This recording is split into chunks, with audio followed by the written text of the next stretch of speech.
General Tong. You can't blame me for this. Although I can sign the exit documents, I still must report to General Zhang. Teng Yi knew he couldn't blame Baobao for this, but he just wanted to teach this kid a lesson. Teng Yi's change of expression was as quick as a Sichuan opera. Holding up the rising Bob, he smiled as if deceiving a neighbor's little sister and said, I say, little Bob, sometimes you have to be flexible in your actions. You see, some things happen even if you don't report them. If anything goes wrong, it won't fall on the captain's shoulders. He can always say his subordinates acted on their own. You're reporting every little detail. Are you afraid of taking responsibility? This approach of not considering the captain's perspective is not what a good deputy should do. Bob was left speechless. Teng Yi's twisted logic sounded reasonable, clearly stating that it was a case of withholding information while acting independently, yet he spoke with such righteous indignation. Bob, however, was straightforward. He appeared simple-minded and was indeed quite simple-minded, unlike Teng Yi, who only appeared to be so. Stop with the nonsense. Right now, my men are out and won't be back for a while, but the captain wants me to recall them immediately. You know how to report that, right? Bob racked his brain for a moment before saying, just say you've recalled them, but they're still on the way. Teng Yi patted Bob on the shoulder. I'll take back what I said earlier. You are a good deputy who thinks for the captain. After saying this, he turned to leave, but Bob grabbed him. What about the thing you promised me? What thing? I'm busy packing up the camp. Don't play dumb with me. You said you'd give me a set of combat gear if I got the camp documents approved. Hurry up and get it. The so-called combat gear was actually the individual combat uniform of the future, including a steel helmet, gas mask, camouflage uniform, tactical vest, gloves, mountain boots, tactical backpack, etc. At first, Bob laughed at how strange Teng Yi and the others looked, but after some exposure, he found it quite appealing. Not to mention, the speed of getting dressed was absolutely superior. This set of combat gear completely adopted future methods, with zippers, snaps, and buckle straps all in use. So, while Bob was still wrapping his legs, Teng Yi and the others had already zipped up and snapped everything in place. Bob watched enviously and kept asking Teng Yi for it, eventually reaching this deal. Teng Yi said seriously, don't worry. I will keep my promise and give it to you as soon as we return to the manor. Bob was both angry and frustrated, his face turning red as he shouted, Teng Yi, you're playing me. Once we get back to the manor, I won't need you to give it to me. I want it now. If not, give me what you're wearing. Teng Yi's lightness of foot was impressive before Bob finished speaking. He had already vanished from the door of the barracks. Chapter 209. Plotting with Zhang Jingren in the tent of the Mongolian commander Meng, Shi Zhao and the allied forces of the Tang army. Discussions were underway. The inspector Yin Jinghui served as the grand marshal of the march, sitting prominently at the head. To his left were the military supervisors Wang Qingxuan, the deputy general Zhang Qiu Jinxiong, and below them were the generals from various camps. To the right of the grand marshal sat the king of Yunnan, Mong Shi Zhao King, Pai Loge, his son Geluo Feng, and the former king Zhao Yuan. Below them were the leaders of various departments of Mong Shi Zhao. The king of Yunnan, Pai Loge, said, the Tang army is indeed an elite force. They have traveled 1,000 miles to get here, and, after just one day's rest, they are already in top form. With the support of the Grand Marshal and all the generals, I believe we can surely achieve a great victory over the bandits. Yin Jingwei replied, you flatter us. King of Yunnan, since we have come, we are certainly here to help you eliminate the bandits. Today, we are gathered to discuss the matter of troop deployment. So let the King of Yunnan share the situation regarding the enemy forces. Pai Luoga suggested, why not let my son speak? Geluo Feng stood up and said, the enemy has approximately 50,000 troops. They are no match for us, the Mengshi Zhao. However, the enemy has secretly allied with another region and received an additional 100,000 reinforcements, bringing their total to 150,000. They are stationed just outside Dali City, merely 30 miles from our forces. If they launch a cavalry attack, they could reach us in an instant, and we can say that a major battle is imminent. Yin Jinghui nodded. Who will explain our military situation to everyone? Zhang Qiu Jinxiong stood up and said, let me speak. The king of Yunnan commands 60,000 soldiers.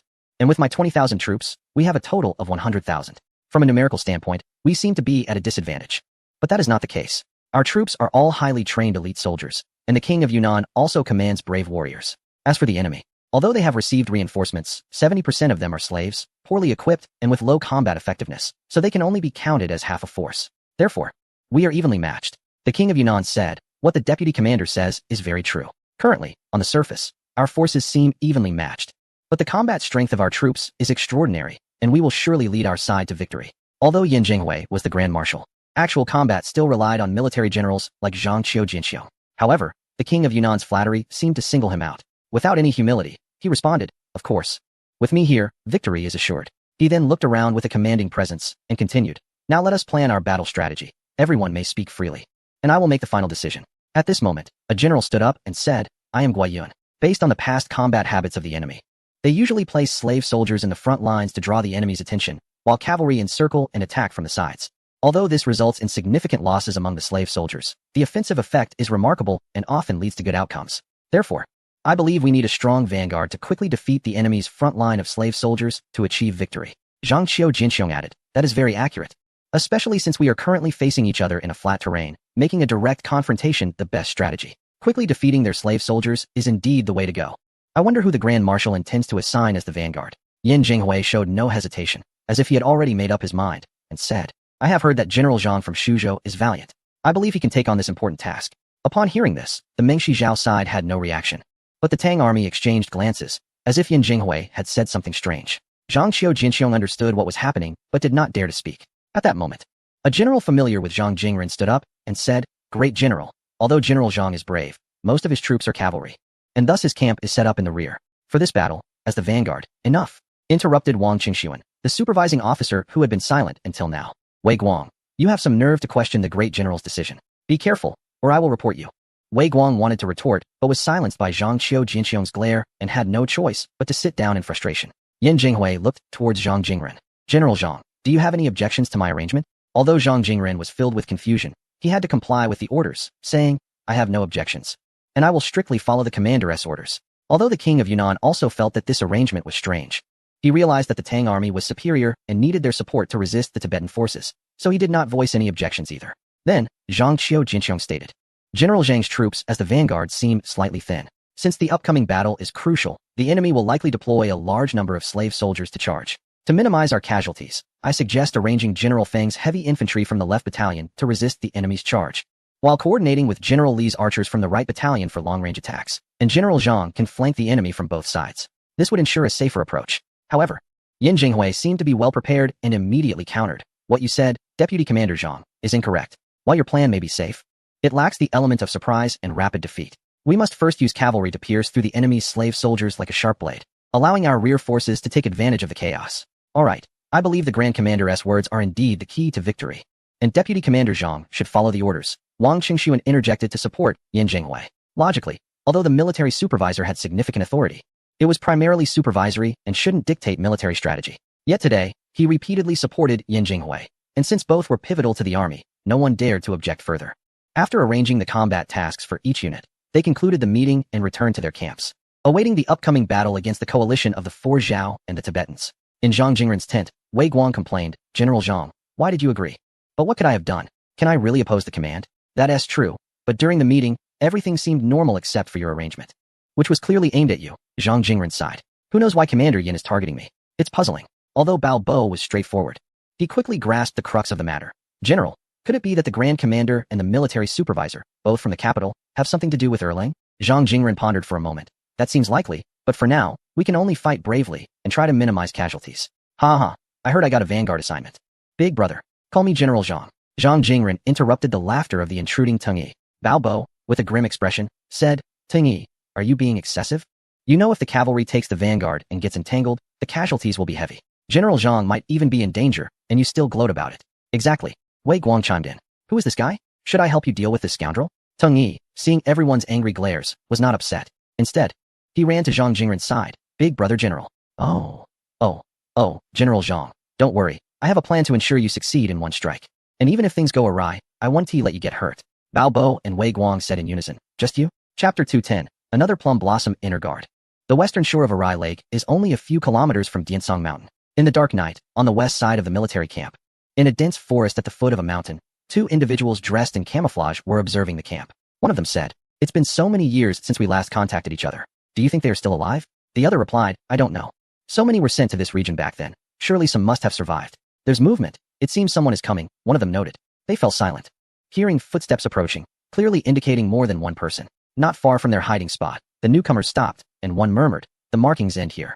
The one who left them must be nearby. After saying this, the newcomer raised their voice slightly and said, Since a mark has been left, why not show yourself? The two in camouflage were members of a special guard unit, but they did not reveal themselves immediately. Instead, they responded, The divine dragon has appeared.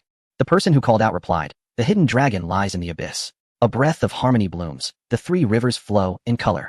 After this exchange, the two hidden guards jumped out, and they embraced tightly, like old friends reunited after many years, especially the newcomer, who was now in tears. These individuals were clearly also members of the special guard unit, and they had just been exchanging secret signals. The unit was divided into 5 branches, each responsible for different functions: intelligence gathering, interrogation, execution, business dealings, and espionage. The recent exchange was to identify which branch they belonged to.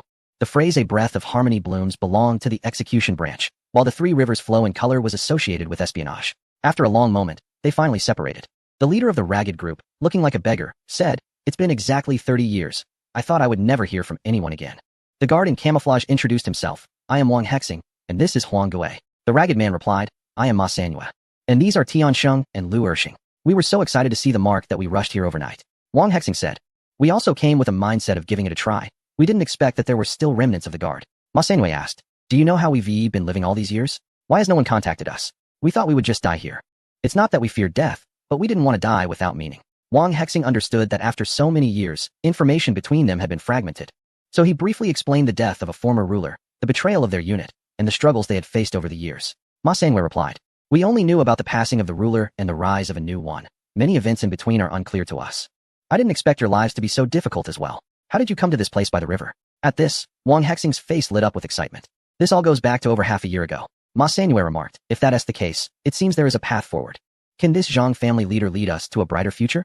Wang Hexing said, "Whether it's bright or not, I can't say. But at least life is more comfortable now. All right, we've already delayed too long. We can reminisce later."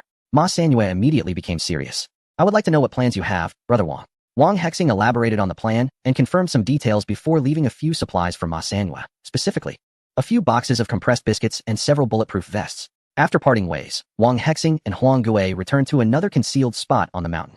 Wang Hexing called out to a couple of bushes, saying, "It's done. Wang Da, you go back to the camp and inform the leader." At that moment, one of the bushes moved, revealing a person disguised within it. This person, referred to as Wang Da, said to Wang Hexing, "It actually worked. I didn't expect Tung Yi to be quite clever. But I don't want to go back to report. If I return, I won't be able to get out again." "No way, that's an order." Wang Hexing insisted. "All right, you're the captain. It's up to you. Next time, I definitely want to be the captain for solo missions." The person replied. Wang Hexing smiled and said, "Then let us wait for next time. For now, you should obediently return and relay the message." In the main tent of the Tang army's camp, Yin Jinghui and Wang Qingxuan sat in prominent positions when a person carrying a sturdy bow entered. The individual was robust and saluted the two. "Greetings, General. Greetings, Supervisor." Wang Qingxuan asked, "You are the sharpshooter?" "Yes, I can hit a target from 350 steps away." The sharpshooter replied. Wang Qingxuan clapped and said, "Good. You will certainly be able to take on this important task." Yin Jinghui added, "That is natural. Even if he miraculously escapes from the Tibetans, he won't evade the ambush. Rest assured, I will ensure that he won't return to the Tang army's camp." The sharpshooter said before striding out confidently. Yin Jinghui and Wang Qingxuan exchanged smiles, which soon turned to expressions of severity. During the Tang dynasty, although it was a feudal society with the existence of servants, there was a higher degree of freedom and legal protection. Masters could not arbitrarily mistreat or kill their servants. In contrast, Tibet remained under slavery, a system that persisted until the unification of the Chinese territories. Unlike the Tang, where servants could be granted freedom and potentially become commoners or even nobles through significant contributions. Though this was rare, Tibetan slaves remained slaves indefinitely, with the highest they could achieve being a higher rank among slaves, which sometimes was worse than being a lower-ranked slave. Lower-ranked slaves, although lacking any freedom and working like livestock, typically faced no life-threatening dangers as long as they did not resist their masters. Higher-ranked slaves, however, were required to participate in wars and could die at any moment. Furthermore, all military achievements would belong to their masters, leaving the slaves to receive only a bit more in rewards or opportunities for procreation. Ma Sanyue was captured as a slave while fleeing to the Tang as a refugee. Due to his cleverness and knowledge of some Tang characters, he was highly regarded by his master and received multiple opportunities for procreation. Ma Sanyue did not disappoint expectations and had approximately 1 daughter and 3 sons. The approximation is due to the fact that a female slave might engage in procreation activities with multiple slaves in a short period, but Ma Sanyue, being a relatively prominent high-ranking slave, likely did not participate in such activities again shortly after with others. His 3 sons were well regarded, although 2 died on the battlefield against the Tang, while the youngest remained safe due to his age. Ma Sanyue's daughter was named Hahua, Lotus. The name came from a line Ma Sanyue had once heard during his secret agent training, emerging from the mud, yet unstained. He remembered it vividly and hoped his daughter would remain pure and untainted by the world. Yet at this very moment, Ma Sanyue's heart felt as if pierced by a knife. His beloved daughter lay naked on the floor, crawling on all 4s, while his noble master used her as a footstool, his filthy feet pressing down onto her pale, slender back. Chapter 211. Even slaves have dignity. Ma Sanyue stared at his daughter under his master's feet, barely suppressing the urge to rush forward and stab that beast to death. His teeth clenched so hard that blood seeped into his mouth. The salty, metallic taste of blood helped clear his mind slightly. He swallowed the blood in his mouth and forced himself to appear calm as he walked toward his master, acting as though nothing were wrong. "Master," he said evenly, "you summoned me. What are your orders?" "There is a military decree today," his master replied. Tomorrow we engage Ming and Tang armies in direct combat. As the head slave soldier of the Shaolai household, I must brief you on your battle assignment. In the Tibetan army, slave soldiers were organized by their masters. Naturally, masters themselves never led charges into battle. Instead, they appointed one or more trusted slaves to command the others. Typically, every 100 slaves had a head slave soldier, shortened to head soldier. A head soldier was simply the leader among slave troops. The term made sense. Slaves were treated like livestock. Just as sheep had a lead ram, a group of slaves had a lead slave. Ma Sanyue kept his expression calm and respectfully answered, "Yes, master. Please instruct me." Del Shaolai then laid out the battle plan in detail. Perhaps because the combined Tibetan and Sijao forces numbered 150,000, giving them overwhelming numerical superiority, Del Shaolai felt utterly confident of victory. As he grew more animated explaining the strategy, he unconsciously stamped his foot harder. Hahua, still lying on the floor, Henti braced herself and cried out in pain. Huh? Enraged, Del Shaolai instinctively kicked her away. As he prepared to deliver another blow, Ma Sanyue, forgetting his own anguish, immediately dropped to his knees and grabbed the hem of Del Shaolai's trousers, pleading desperately, "Master, my daughter offended you and deserves punishment, but she is frail and won't survive harsh treatment. Please spare her life. Let me take her punishment instead." Had it been any other female slave who startled the master with such an outburst, her fate would likely have been grim. But Del Shaolai needed Ma Sanyue to fight well tomorrow. If his mood soured over this girl and caused battlefield errors, it would be disastrous. So Del Shaolai lowered his raised leg and barked, "Get out of here." Hahua quickly knelt properly and kowtowed. "Thank you, master, for your mercy." Ma Sanyue also hurriedly bowed deeply. "Thank you, master, for your grace." Del Shaolai chuckled amiably and pulled Ma Sanyue to his feet. "Oh, I was so absorbed in our discussion just now. I completely forgot she is your daughter. Otherwise, I wouldn't have had the heart to scold her." Hearing his master express regret, Ma Sanyue didn't feel relief. In fact, he immediately knelt again. "Master, I acted impulsively out of fatherly love. Please punish me for my presumption." Del Shaolai did not go to support Ma Sanyue this time, but instead said, "Forget the punishment. Fighting bravely on the battlefield tomorrow will be your repayment to me. Don't worry, Sanyue will definitely fight valiantly and will not retreat." Del Shaolai felt quite pleased to see Ma Sanyue submissive to him. It was indeed like dealing with livestock, just a couple of whips and some benefits, and they would happily wag their tails. "All right, it's still early. Go meet with the other captains from the Shaolai family so that you can cooperate in battle tomorrow." "Yes, my lord." The moment Ma Sanyue stepped out of the tent, his expression darkened, and he inwardly cursed. A beast is still a beast, thinking everyone is like them, not realizing that even beasts have their dignity. "My daughter, just endure one more day, and I will take you away from this hell. Then I will surely exact vengeance on this beast."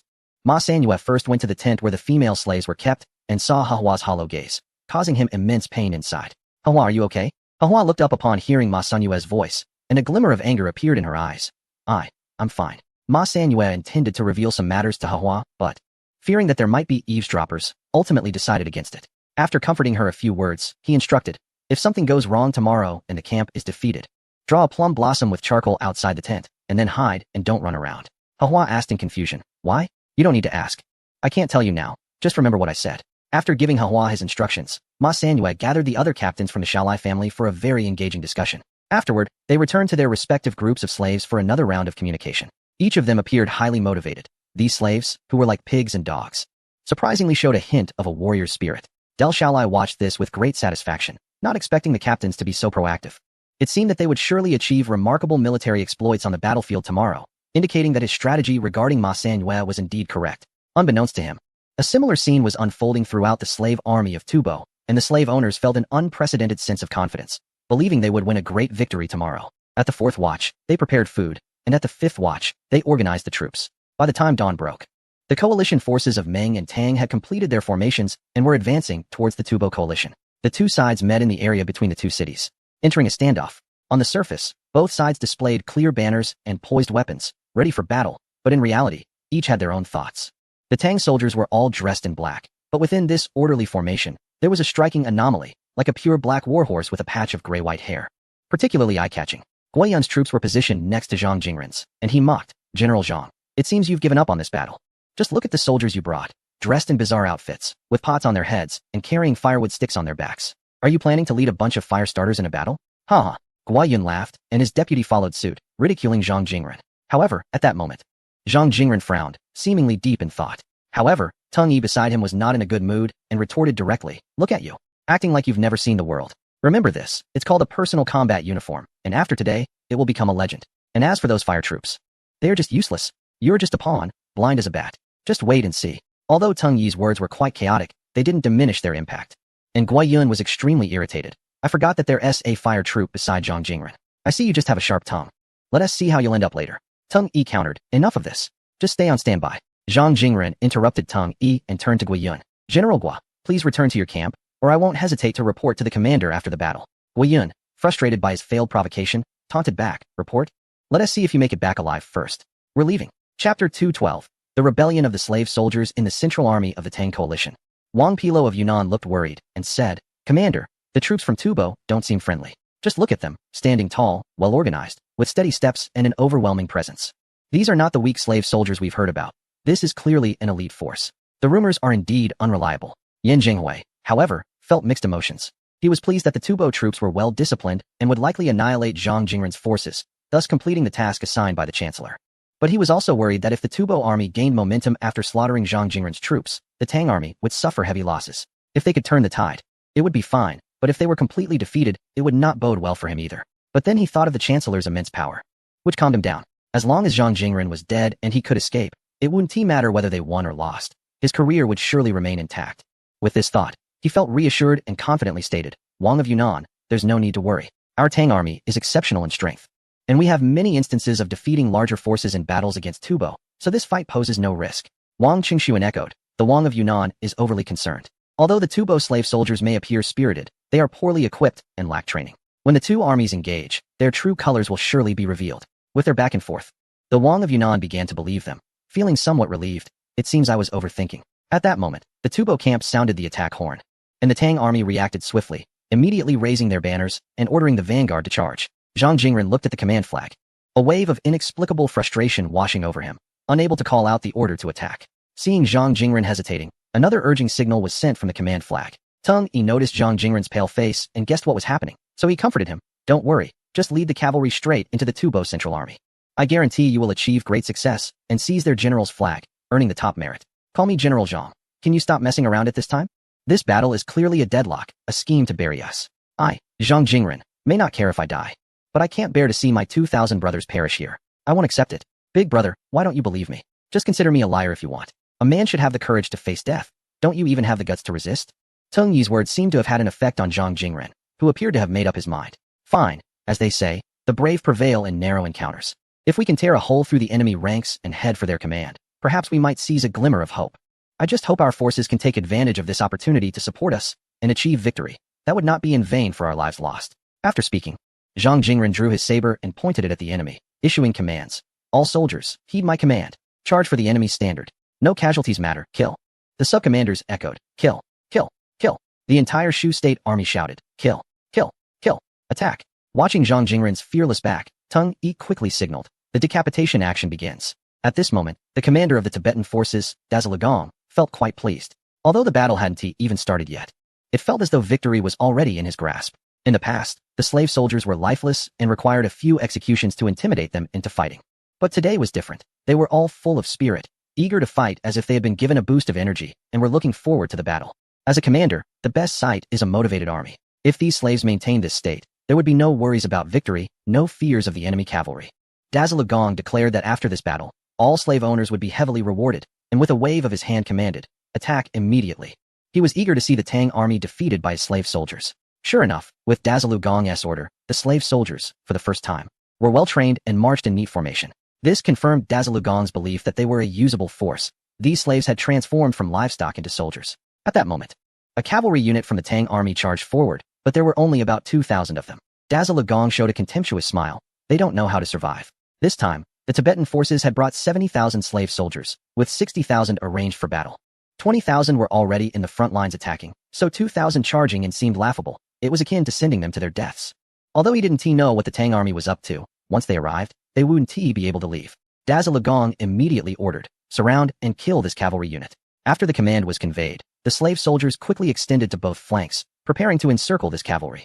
Zhang Jingren led the Shu State army bravely forward, while Teng Yi and nearly 100 elite guards remained in place. As soon as the main force charged out, these guards spread out in a line, methodically took out their scopes, and immediately entered shooting position. Just as Teng Yi was about to open fire, a rather annoying voice came from behind.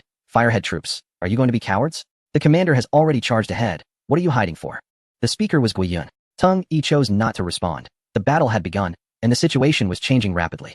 He absolutely could not allow anything to happen to Big Brother, so he glared at Gui Yun to boost his morale. Gui Yun was so frightened that cold sweat poured down.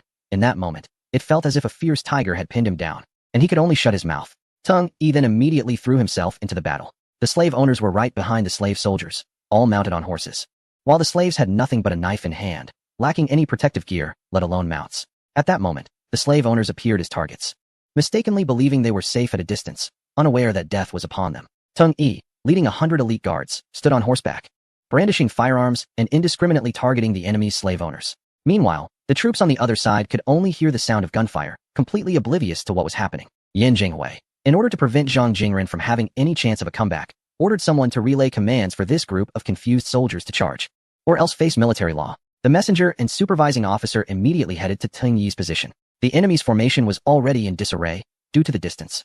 They could not hear the gunfire. Suddenly, a slave owner fell from his horse, followed by another, and then a third.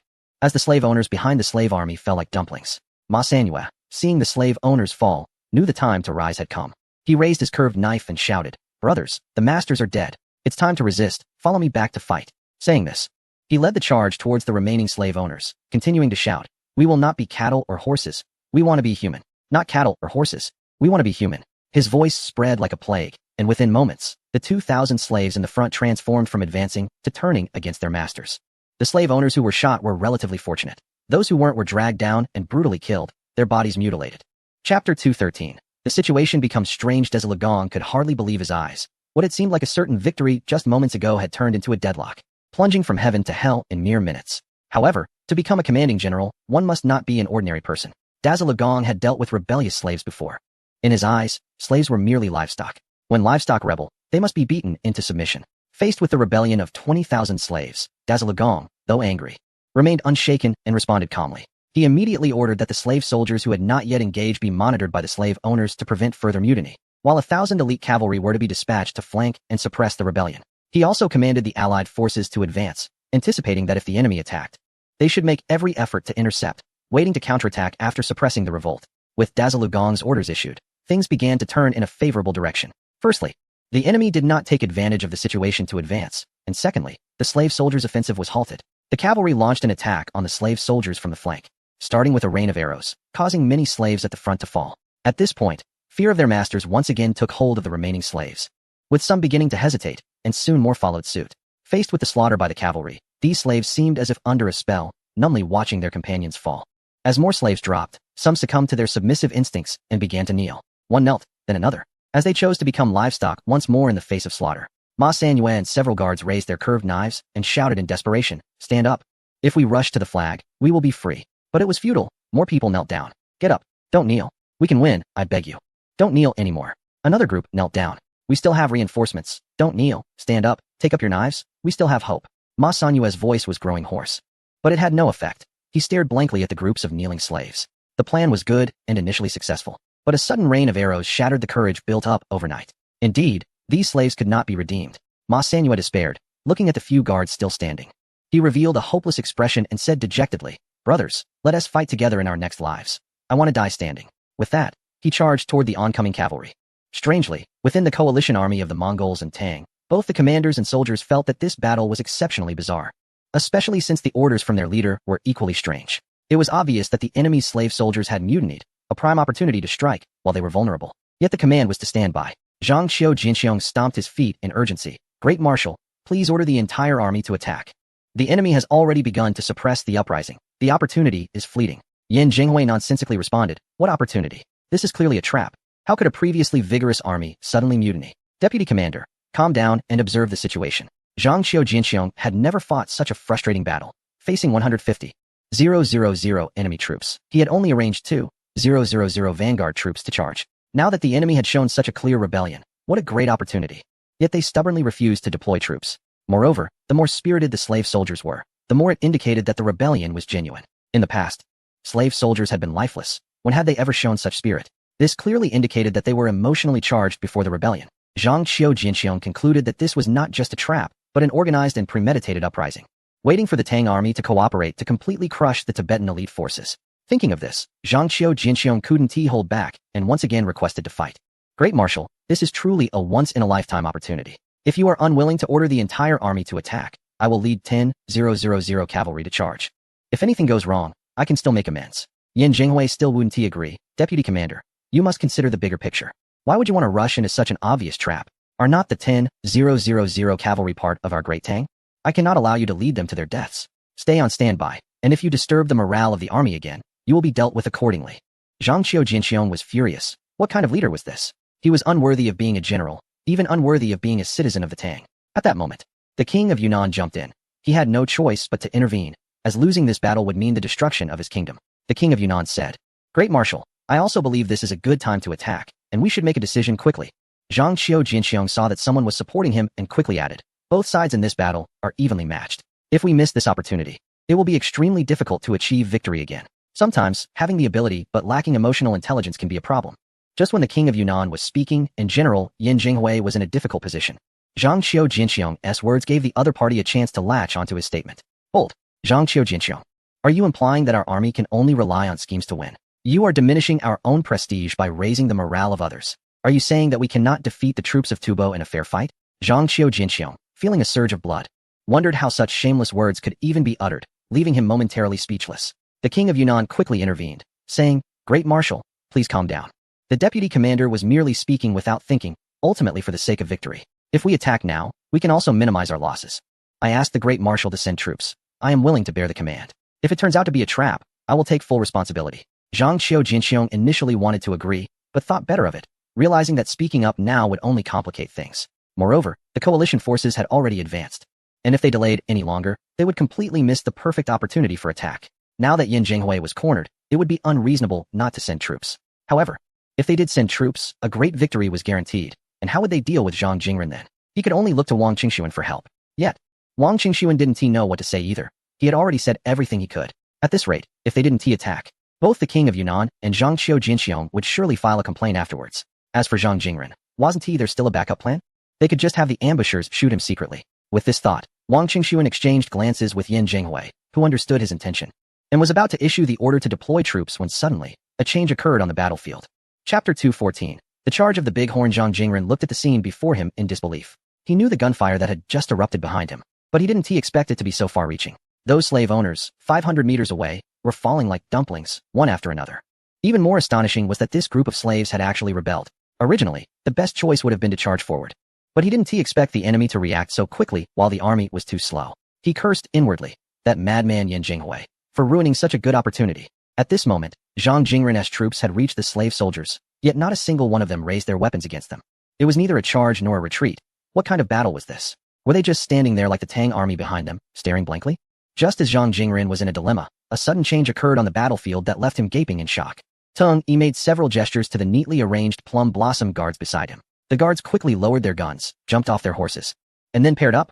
One extracted a steel pipe from the horse and set it on the ground, while the other took a long iron rod as thick as a baby's arm from the horse and stood beside the one who was setting up the steel pipe. At that moment, someone took out a ruler and gestured towards the opposing camp. After about a minute, the person started to mumble something about degrees and angles, but the last two words were clear: launch. The individual holding the iron rod raised it with both hands to the mouth of the steel tube and quickly let go. A roar erupted from the tube, followed by a cloud of white smoke, and the black iron rod shot out, soaring high and far. It accurately landed among the cavalry forces sent to suppress the rebellion, resulting in an even louder explosion and another cloud of white smoke. Many cavalry members were thrown off their horses, which were startled and caused chaos within their ranks. Launch. Boom, boom, boom. The second round of explosions followed, causing further casualties among the cavalry. The horses became uncontrollable and ran wildly. Launch. Boom, boom, boom. The third round of explosions occurred, and the cavalry sent to suppress the situation had either been killed or fled in panic. Silence. This word, which should not have appeared on the battlefield, emerged at that moment. Apart from the commander and 100 personal guards, no one else understood what had just happened. People instinctively fear the unknown, and at this moment, everyone was stunned by the explosions. Although the Allied forces recognized that it was the artillery causing the catastrophic blasts after a series of strange operations, they were still bewildered and even more frightened knowing who was responsible. The entire battlefield felt as though it had been put on pause, enveloped in an eerie silence. The opposing forces were dumbfounded by the scene before them. Ancient peoples often mythologized the unknown, and they now wondered if divine intervention was at play. How could the enemy possibly summon such power? The commanders were mentally paralyzed, and the soldiers below were left in shock, staring at the corpses and severed limbs scattered across the area that had just been bombarded. The strange events did not end there. The commander took out 2 small flags and waved them rhythmically towards the mountain. A piercing sound from a horn echoed across the battlefield. To modern ears, it might seem just annoying, but to these people, it felt like a mystical attack aimed directly at their souls. On the mountain, one commander kicked another in frustration. Are you trying to kill me? Can you even do this properly? The other replied confidently, what are you talking about? I'm the most skilled operator after we built this device. Otherwise, how could such an important task be entrusted to me? Stop flattering yourself. You should call me the chief engineer or supervisor now. Hurry up, don't delay the battle. Got it, it's ready. A line of 10 large horns directed towards the battlefield below began to resonate, carrying the message to everyone present. All humans are born equal, a right bestowed by the heavens. This includes the rights to life, freedom, and the pursuit of happiness. No one has the right to enslave or persecute us. Following the red flag, today I will lead you to reclaim your rights and eliminate the noble class. I promise that anyone who follows in my footsteps today will be given food, land, houses, and wealth, and I will protect them from being deprived. In the end, join me, eliminate the nobles, and enjoy a hearty meal with fish, meat, and eggs. These few short sentences resonated deeply with every slave, especially the last one, which struck at the very core of their souls. Only those who are often hungry know that nothing is more appealing than food. Although Ma Sanyue did not know how the brothers from the Red Flower platform managed to do this, he realized it was a great opportunity to incite the slaves to move forward. He pulled out a red flag from his pocket and raised it high above his head with a wooden stick. Brothers, stand up. Let us reclaim everything that belongs to us. In the quiet battlefield, Ma Sanyue's voice was penetrating, effectively reaching everyone around him. At that moment, a slave stood up and shouted, eliminate the nobles. Enjoy a hearty meal. The second one stood up, eliminate the nobles. Enjoy a hearty meal. One after another, groups of slaves began to rise. At that moment, music echoed from the top of Mount Diansong, something special yet uplifting, filling their bodies with boundless strength. As the prelude ended, a song began. Rise, you who do not wish to be slaves. Everyone looked towards the sky, unsure of where the sound was coming from. But for the slaves, this voice brought them redemption. For the slave owners, it was the sound of judgment. When the music played, Tung Yi knew the moment had come. He drew a small trumpet that shimmered with golden light from his waist. Another soul-stirring sound emerged on the battlefield, and from then on, this sound became a spell, causing enemies to surrender at the mere sound of it, devoid of any will to resist. Tung Yi blew with all his might, producing the sound he had trained for days. Toot toot toot toot, toot toot toot toot, toot toot toot toot. As the trumpet sounded, 100 elite guards surged like arrows into the enemy camp, and the slave soldiers, as if guided by divine intervention, followed the gray camouflage with the red flag, charging towards the center of the enemy forces. As Tung Yi passed by the dazed Zhang Jingren, he shouted, what are you waiting for? Charge towards the command flag. Zhang Jingren waved his hand. The entire army, charge at the enemy's command flag. Kill. Chapter 215, not a single one left Chang'an. Zhang Xiaochuan, holding the latest news from Lu Zhao, said with joy, I didn't expect there to be another elite guard. This is the perfect time to utilize them. This is excellent. Luo Xiaohu sighed. Yeah, hearing this news makes me a bit sentimental, as if I found a lost family member. ISNT it family. These are people we can absolutely trust. What else could they be? Right. Once this battle is over, I want to go back and meet them, have a drink. Zhang Xiaochuan looked up at the sky. You can still find your family, but what about me? Even though I have now achieved what I never had in my past life, I still can't help but want to go back. Even if it's to a life of poverty and trivialities. However, going back is impossible, so let's look forward. Putting aside distractions, I said, alright, I'll give you a long vacation then. But first, inform the headquarters to prepare clothing and food for 70,000 people. Luo Xiaohu expressed some concerns. The war hasn't even started yet. Isn't it a bit early to prepare? Besides, doesn't the opposing army have 100,000 troops? How could I have both the Declaration of Independence and the march ready? It would be strange if we can't manage it. Remember that the slaves are the brothers we need to unite. Let the slave owners and nobles remain on the battlefield of the 6th Zhao forever. Erlang, this isn't your usual style. What style? Am I being soft-hearted? Luo Xiaohu awkwardly replied, pretty much. Zhang Xiaochuan suddenly spoke very seriously. None of the nobles who support slavery are innocent. They are the group that hinders my cause and must be eliminated. Starting with this war. Although Luo Xiaohu didn't understand what Zhang Xiaochuan's cause was at that moment, he felt that Zhang Xiaochuan's presence was somewhat magnificent. On the battlefield of the 6th Zhao, the Mengtang army was also starting to feel anxious, stomping their feet. Grand Marshal, charge. This is a once-in-a-lifetime opportunity. If we strike now, we can achieve our goal in one battle. Zhang Qiu Jinxiong also wanted to join the fight. Before he could speak, Yin Jinghui had already made up his mind. Since they could no longer rely on the opposing forces to eliminate Zhang Jingren, they might as well go all out. He interrupted Zhang Qiu Jinxiong and said, relay my order. The entire army will attack. As soon as the order was given, the Mengtang coalition surged toward the Xi Zhao and opposing forces like a tidal wave. Seeing that the slave soldiers of the opposing army had all rebelled, the Xi Zhao troops understood that the situation was dire. When they saw the Mengtang coalition charging, they simply surrendered without hesitation. Ma Sanyue led a group of slaves into battle, expecting a tough fight, but it turned into a cat-and-mouse chase. The opposing army retreated much faster than anticipated. Dazzle Gong was spitting blood, never having fought such a battle. Aside from retreating, what else could be done? He didn't even know what kind of weapons the enemy had. It felt like rain as they rained down upon his formation, causing his elite cavalry to fall like grass being cut down. This was an army of tens of thousands. And while they managed to run, they had already suffered heavy losses, and this was only 15 minutes in. Abandoning all else, he decided to run. As long as he could reach Longsho Pass, he could at least hold out for a while, giving himself some time to recuperate. As for a counterattack, he no longer thought about it.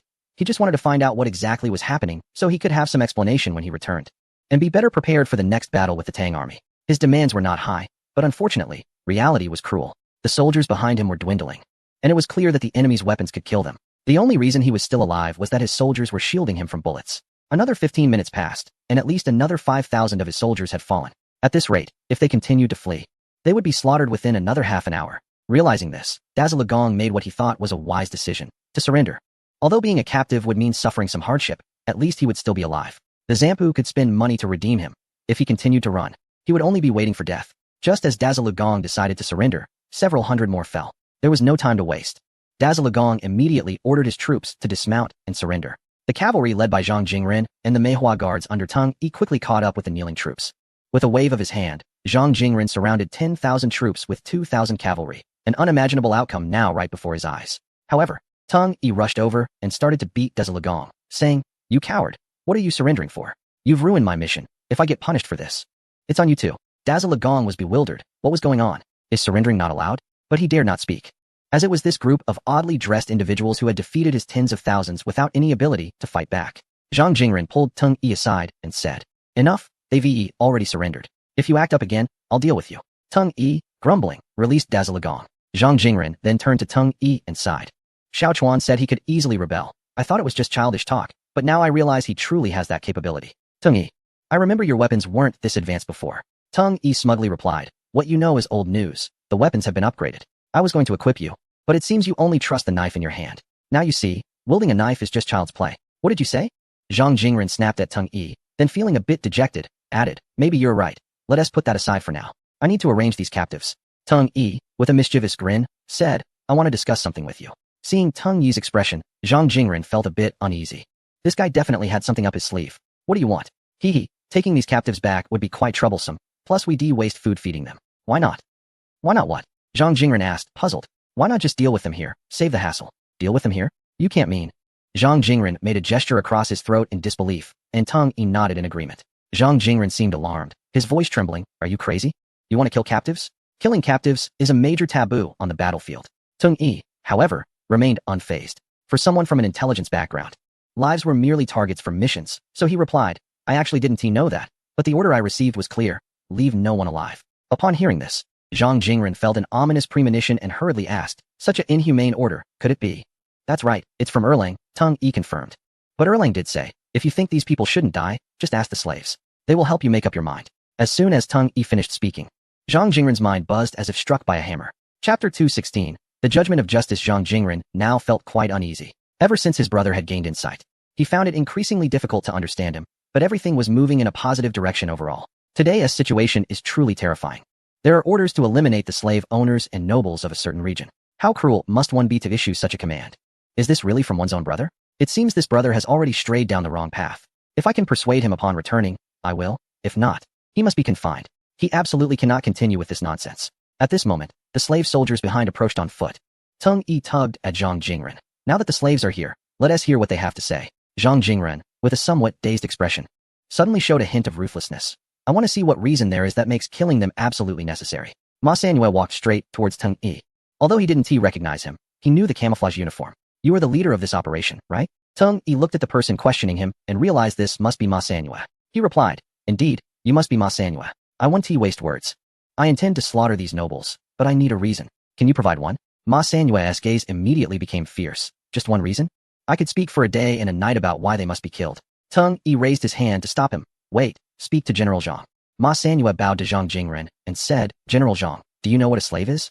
Zhang Jingren was taken aback by the question, but quickly responded, "A slave is a slave. It's selling oneself to a master, at most being beaten or forced to work. Is it really necessary to eliminate them all?"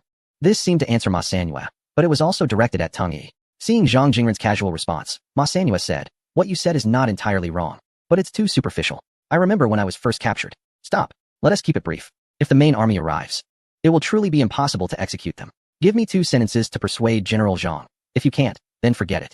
Upon hearing Teng Yi's words, Ma Sanyue immediately refocused, thinking for a moment before saying, 1 meal a day, only able to sleep for 2 hours, walking barefoot in the snow to climb mountains. Zhang Jingren was already somewhat moved by this. Ma Sanyue paused and said, this is nothing. Both Zhang Jingren and Teng Yi widened their eyes. If this is nothing, then what is? Ma Sanyue continued, a slight mistake results in lashes that leave the flesh torn, while a serious mistake leads to amputation and gouging of eyes. Witnessing one's wife and children being humiliated and killed before one's eyes without the ability to resist. Even worse, infants are chosen to have their limbs severed, with survivors being fewer than 1 in 10, and the living used as pillows. Enough. Zhang Jingren, being an honest and straightforward person, only knew training and fighting. He thought the worst punishment for slaves was making them kneel. How could he have imagined such a grotesque side of humanity? By this point, he was feeling dizzy and nauseous, ready to vomit if he heard more. Once the nausea subsided, Zhang Jingren said, what you say is indeed deserving of death. But not everyone has acted in such a way. Ma Sanyue was momentarily speechless. Zhang Jingren was right, but he also felt something was off. And he had no way to argue back. Teng Yi interjected, no, you're wrong, Delang. To put it in Erlang's words, it's like stealing a thought, and what is that saying? In a heavy snow, not a single snowflake is innocent. Oh dear, I can't quite remember why Erlang sounded so impressive when he spoke. What do you mean by impressive? Oh, it means that although they haven't done anything directly, they are still accomplices, and there's nothing good about them. Zhang Jingren said, you're right. I will lead our forces to launch a surprise attack on Longzhou Pass amidst the chaos. You keep an eye on these captives, and if anything goes wrong, I will hold you accountable. Teng Yi immediately replied, General Zhang, please rest assured, I will handle it without any issues. Zhang Jingren thought to himself, it's strange to trust you, but he felt that these nobles, capable of such inhumane acts, deserved no pity. After thinking this, he urged his horse forward, brothers. Let's attack Longzhou Pass and clear the way for our ultimate victory. Zhang Jingren left, and now Teng Yi was in charge. As he saw the allied forces approaching from behind, Teng Yi shouted, brothers, these villains have enslaved you for so long. I represent justice in judging them. Sentencing them to death, execute them immediately, kill. Ma Sanyue echoed, in the name of justice, execute them, kill. Each shout of kill was filled with hysteria. Each one a release of these slaves' grievances against their unjust lives. Dazzle Gong cried out, you can't kill me. I am a noble among the nobility of Tubo. If you spare me, my king will pay a lot of treasures for me. Ma Sanyue scoffed, no need. Before Dazzle Gong could say more, he was struck down with a blade, and then the slaves, as if driven mad, surged forward to attack these nobles. The elite of Tubo were now terrified. Some crying for help, some wailing, and some even died from fright. Ultimately, they all had one fate today, death. Teng Yi said to Ma Sanyue, take them through Longzhou Pass, then head southwest. Someone will meet you. Ma Sanyue was a bit confused. Shouldn't we head north to reach the Tang? We won't return to the Tang. Not returning to the Tang? Where to then? To establish a new foundation and create a new world. After saying this, Teng Yi looked into the distance. Ma Sanyue also looked over, but saw nothing. Seeing that Ma Sanyue was still there, Teng Yi urged, hurry up, it would be troublesome if the Tang army catches up. Watching Ma Sanyue lead the slaves away, Teng Yi turned to the remaining guards and said, let's follow them and regroup with Dalao, and set off. Just as Teng Yi and the others left, the Tang army arrived. Looking at the bodies scattered on the ground, they were horrified. The scene was too brutal, with almost no intact corpses, all disfigured from the slaughter. Yin Jinghui looked at the hellish scene and couldn't help but vomit. This was the second time, the first being in the area covered by Teng Yi's artillery.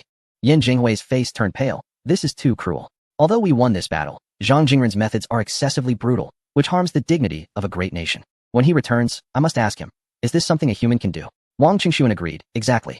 Just now, we clearly saw these people surrendering. How could they all be killed? This is truly ruthless. It's unbearable to witness. This time, Zhang Qiu Jinxiong had nothing to say either. He felt it was too much. Winning the battle was enough. This complete annihilation approach was simply unacceptable. However, they were hindered by the fact that they had captured 4 envoys along the way, and the Grand Marshal did not allow them to march separately, which is why they repeatedly fell behind Zhang Jingren and his group.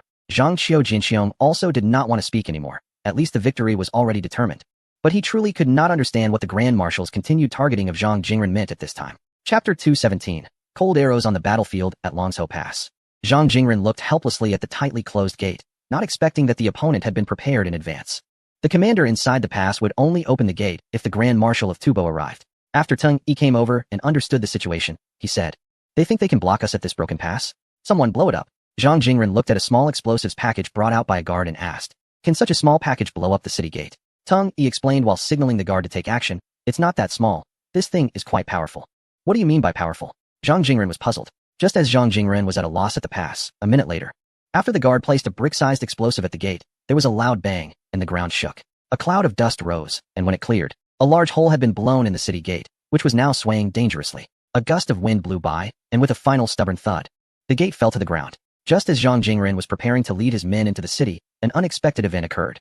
An arrow flew from a side angle, striking Zhang Jingren in the back. The arrow came too suddenly and was too crafty. Zhang Jingren fell to the ground, hit. Young master, general, protect the general. The Shu state troops were thrown into chaos. Deputy General Bao Bo, however, remained composed and shouted, "Everyone, calm down and maintain formation." Once the troops stabilized, they hurried to check on Zhang Jingren. Fortunately, although he had been hit in the back, he was wearing a bulletproof vest, and the arrow had penetrated his armor but not the vest, embedding itself about 2 centimeters into his flesh. Tung Yi, quick thinking, immediately suggested that Zhang Jingren pretend to be dead to prevent the assassin from continuing the pursuit. At that moment, 2 guards had already ridden off, as the archer who had ambushed Zhang Jingren had been shot by a sniper just as Zhang Jingren was struck. Enduring the pain, Zhang Jingren instructed Bao Bo to take the pass, feeling that with Tung Yi's guards protecting him, he would be sufficiently safe. Aside from Zhang Jingren's assassination attempt, everything else went smoothly. The Tubo soldiers inside the pass offered no resistance, and the slave soldiers, under Ma Sanyu's leadership, headed to their planned destination. Tung Yi settled Zhang Jingren in a room within the pass to rest, cursing, "Damn it, I didn't expect them to be so insane as to assassinate you. Young master, do you know who is after your life?" Zhang Jingren pondered and replied, "Isn't it obvious? You're talking about the Grand Marshal?" "Exactly. But you've always kept a low profile and haven't offended him. Why would he target you everywhere, even resorting to such means?" Although Zhang Jingren was honest, his calm demeanor did not imply a lack of intelligence. He had already guessed the general situation after being assigned a lone force as the vanguard. He said, "It must be those items created by Erlang that have caused this trouble. An innocent man bears the blame for possessing something precious." Tung Yi replied, "I think these people don't know our strength. They dare to attempt an assassination on you. It seems the Grand Marshal has grown tired of living." Zhang Jingren quickly intervened. "You mustn't act rashly. I feel that all of you are becoming bolder by the moment." Tung Yi chuckled, "You're talking about Erlang, but I've always been this bold." Just then, Bao Bo entered from outside and said, "General, the Grand Marshal has already led the troops to Lanzhou Pass." Upon hearing this, Zhang Jingren hurriedly got up. "Let's go welcome the Grand Marshal." At this moment, Tung Yi stopped Zhang Jingren. "Have you forgotten our plan? You are currently incapacitated, so lie still. I will meet this Grand Marshal." Zhang Jingren was not entirely in agreement with Tung Yi's arrangement, but perhaps due to the arrow wound, his mind wasn't very clear. So he let Tung Yi proceed. Still, he expressed his concern, "You mustn't act recklessly." Tung Yi assured him with a serious expression, "Don't worry, I definitely won't act recklessly." After saying that, he went with Bao Bo to welcome the Grand Marshal. However, as soon as they stepped outside, they saw Guo Yun shouting loudly, "I have come on the orders of the Grand Marshal. Clear the way for me, or do you intend to rebel?" Although Tung Yi didn't know the specifics, he could guess the general situation, and it was clear that Guo Yun was being arrogant due to the Grand Marshal's orders. Tung Yi couldn't tolerate this and immediately slapped him twice. "Who is trying to rebel?" Yelling here, "Don't you know that General Zhang is injured and needs rest?" Guo Yun was initially ready to fight back, but upon hearing that Zhang Jingren was injured, he realized that was the very thing he needed to confirm. So instead of picking a fight, he asked, "What kind of injury did General Zhang sustain? Is it serious?" Tung Yi couldn't be bothered to engage, and simply replied with 2 words, "Secret." Guo Yun, sensing that Tung Yi was playing games with him, immediately puffed up his chest and said, "Stop talking nonsense. The Grand Marshal's orders have arrived. Summon Zhang Jingren to report." Tung Yi responded, "No need to summon him. General Zhang cannot respond at the moment. I will temporarily handle military affairs on his behalf. Lead the way." Guo Yun wanted to argue further, but was intimidated by Tung Yi's resolute gaze. The two then set off towards where the Grand Marshal was located.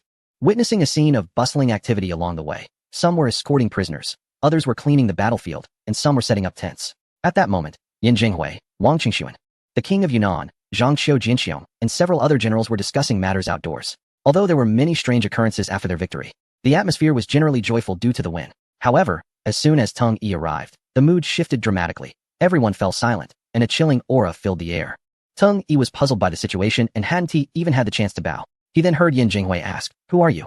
And why has Zhang Jingren not arrived?" Tung Yi thought to himself, "Isn't this a question you already know the answer to?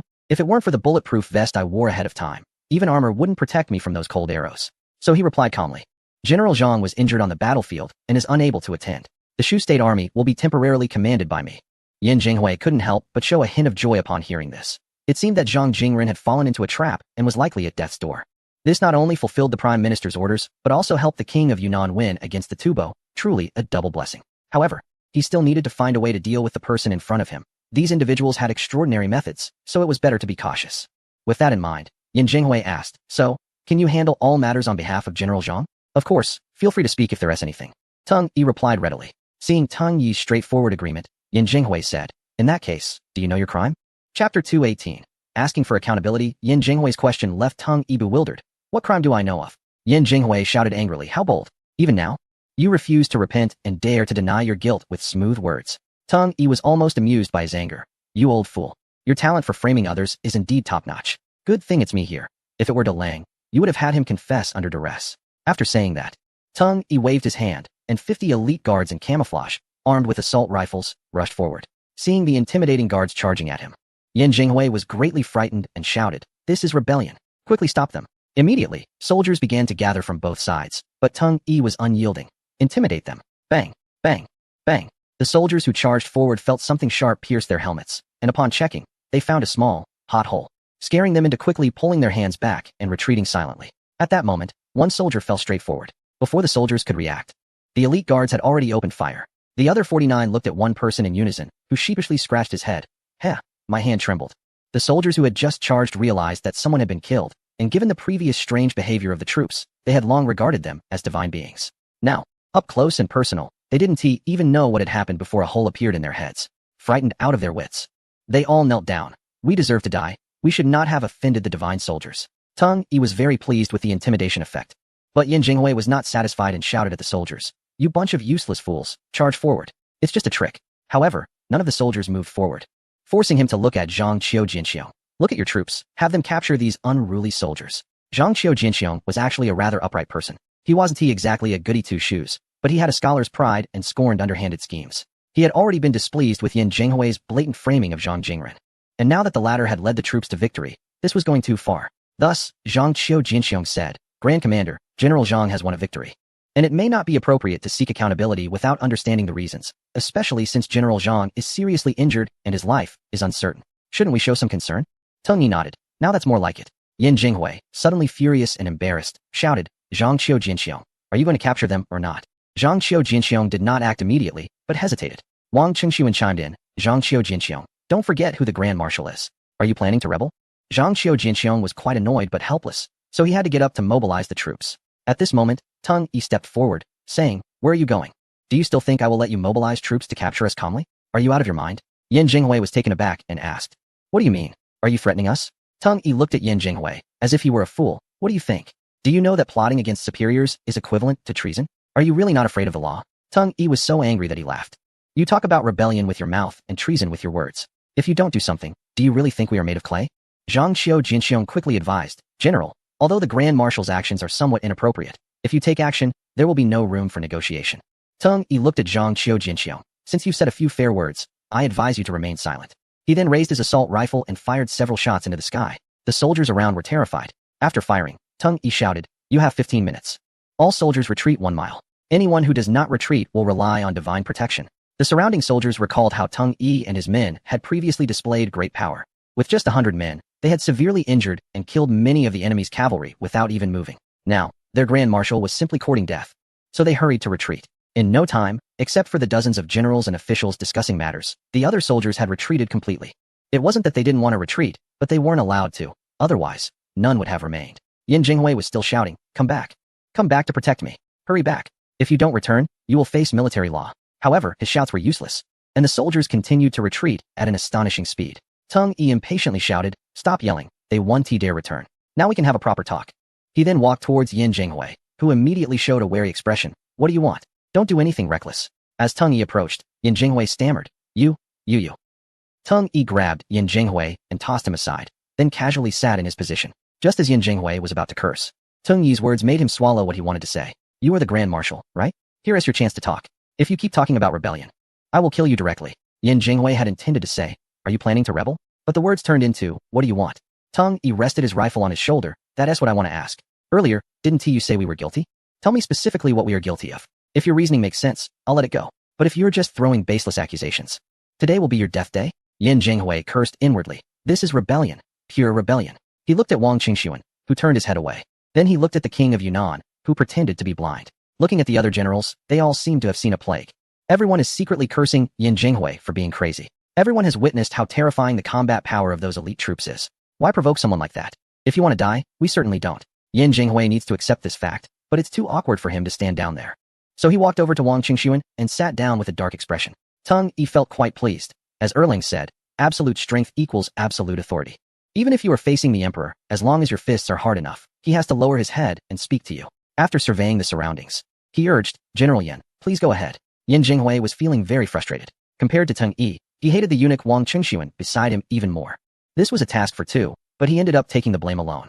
However, it was already like this, and since Teng Yi asked, he had to follow the original plan and said, first, acting without orders. After saying this, he glanced at Teng Yi, and seeing that he didn't explode in anger, he boldly continued. Second, slaughtering prisoners. Third, disrespecting superiors. Fourth, concealing and not reporting. Fifth, colluding with the enemy and betraying the country. Sixth, stop. Elaborate. What do you mean by acting without orders? Chapter 219 Teng Yi shouted stop, and Yin Jinghui shivered inwardly. He no longer dared to act high and mighty and quietly asked, what do you mean by elaborate? Teng Yi scratched his head, recalling that Zhang Xiaochuan had said this before, and he thought it was suitable to use at this moment. However, he found it hard to explain, so he said, you mentioned acting without orders. How did you act without orders? Yin Jinghui naturally had specific incidents to back up his accusations, albeit tenuous. He replied, this act without orders refers to the fact that he was originally supposed to lead the charge and engage with the enemy's vanguard to assist the rear troops. However, he hesitated at first and then pursued the enemy's main force on his own. Alright, let's move on to the second point. Yin Jinghui was getting into it, but was suddenly interrupted and couldn't get angry, nearly suffering internal injury from holding it in. He continued, the second point, the slaughter of prisoners is evident. The enemy commander had surrendered, but was killed. Teng Yi replied with an clearly indicating that he thought this was nitpicking, but he wanted to hear more. So he said, alright, continue. Yin Jinghui thought, if you want me to speak, then I must speak well, making sure to present you all as utterly heinous. With that thought, he straightened his posture, adjusted his clothing slightly, and continued. The third point, cough. The third point is disrespecting superiors. Failing to respond to summons is disrespectful. The fourth point, concealing and not reporting, having weapons to kill the enemy, but hiding them and not presenting them before the command. The sixth point, colluding with the enemy and betraying the country, having multiple discussions with the slave soldiers on the battlefield and allowing them to escape, is enough. Each of these accusations was indeed well-founded. It seems that the army from Shu Prefecture has quite a few crimes to answer for. Come here. In the meantime, Teng Yi walked up to Yin Jinghui, pointing at the archer brought in by the guards, who was clearly the one Yin Jinghui had sent out earlier, and asked sternly, General Yin, do you recognize who this is? Yin Jinghui sensed the situation was turning dire, feeling that things could escalate quickly. He looked towards Wang Qingxuan for help, but to his surprise, the eunuch pretended not to see him, maintaining a meditative posture. Yin Jinghui then turned to Zhang Qiujianqiu, who surprisingly spoke up, General Teng, it's better to leave some room for maneuvering.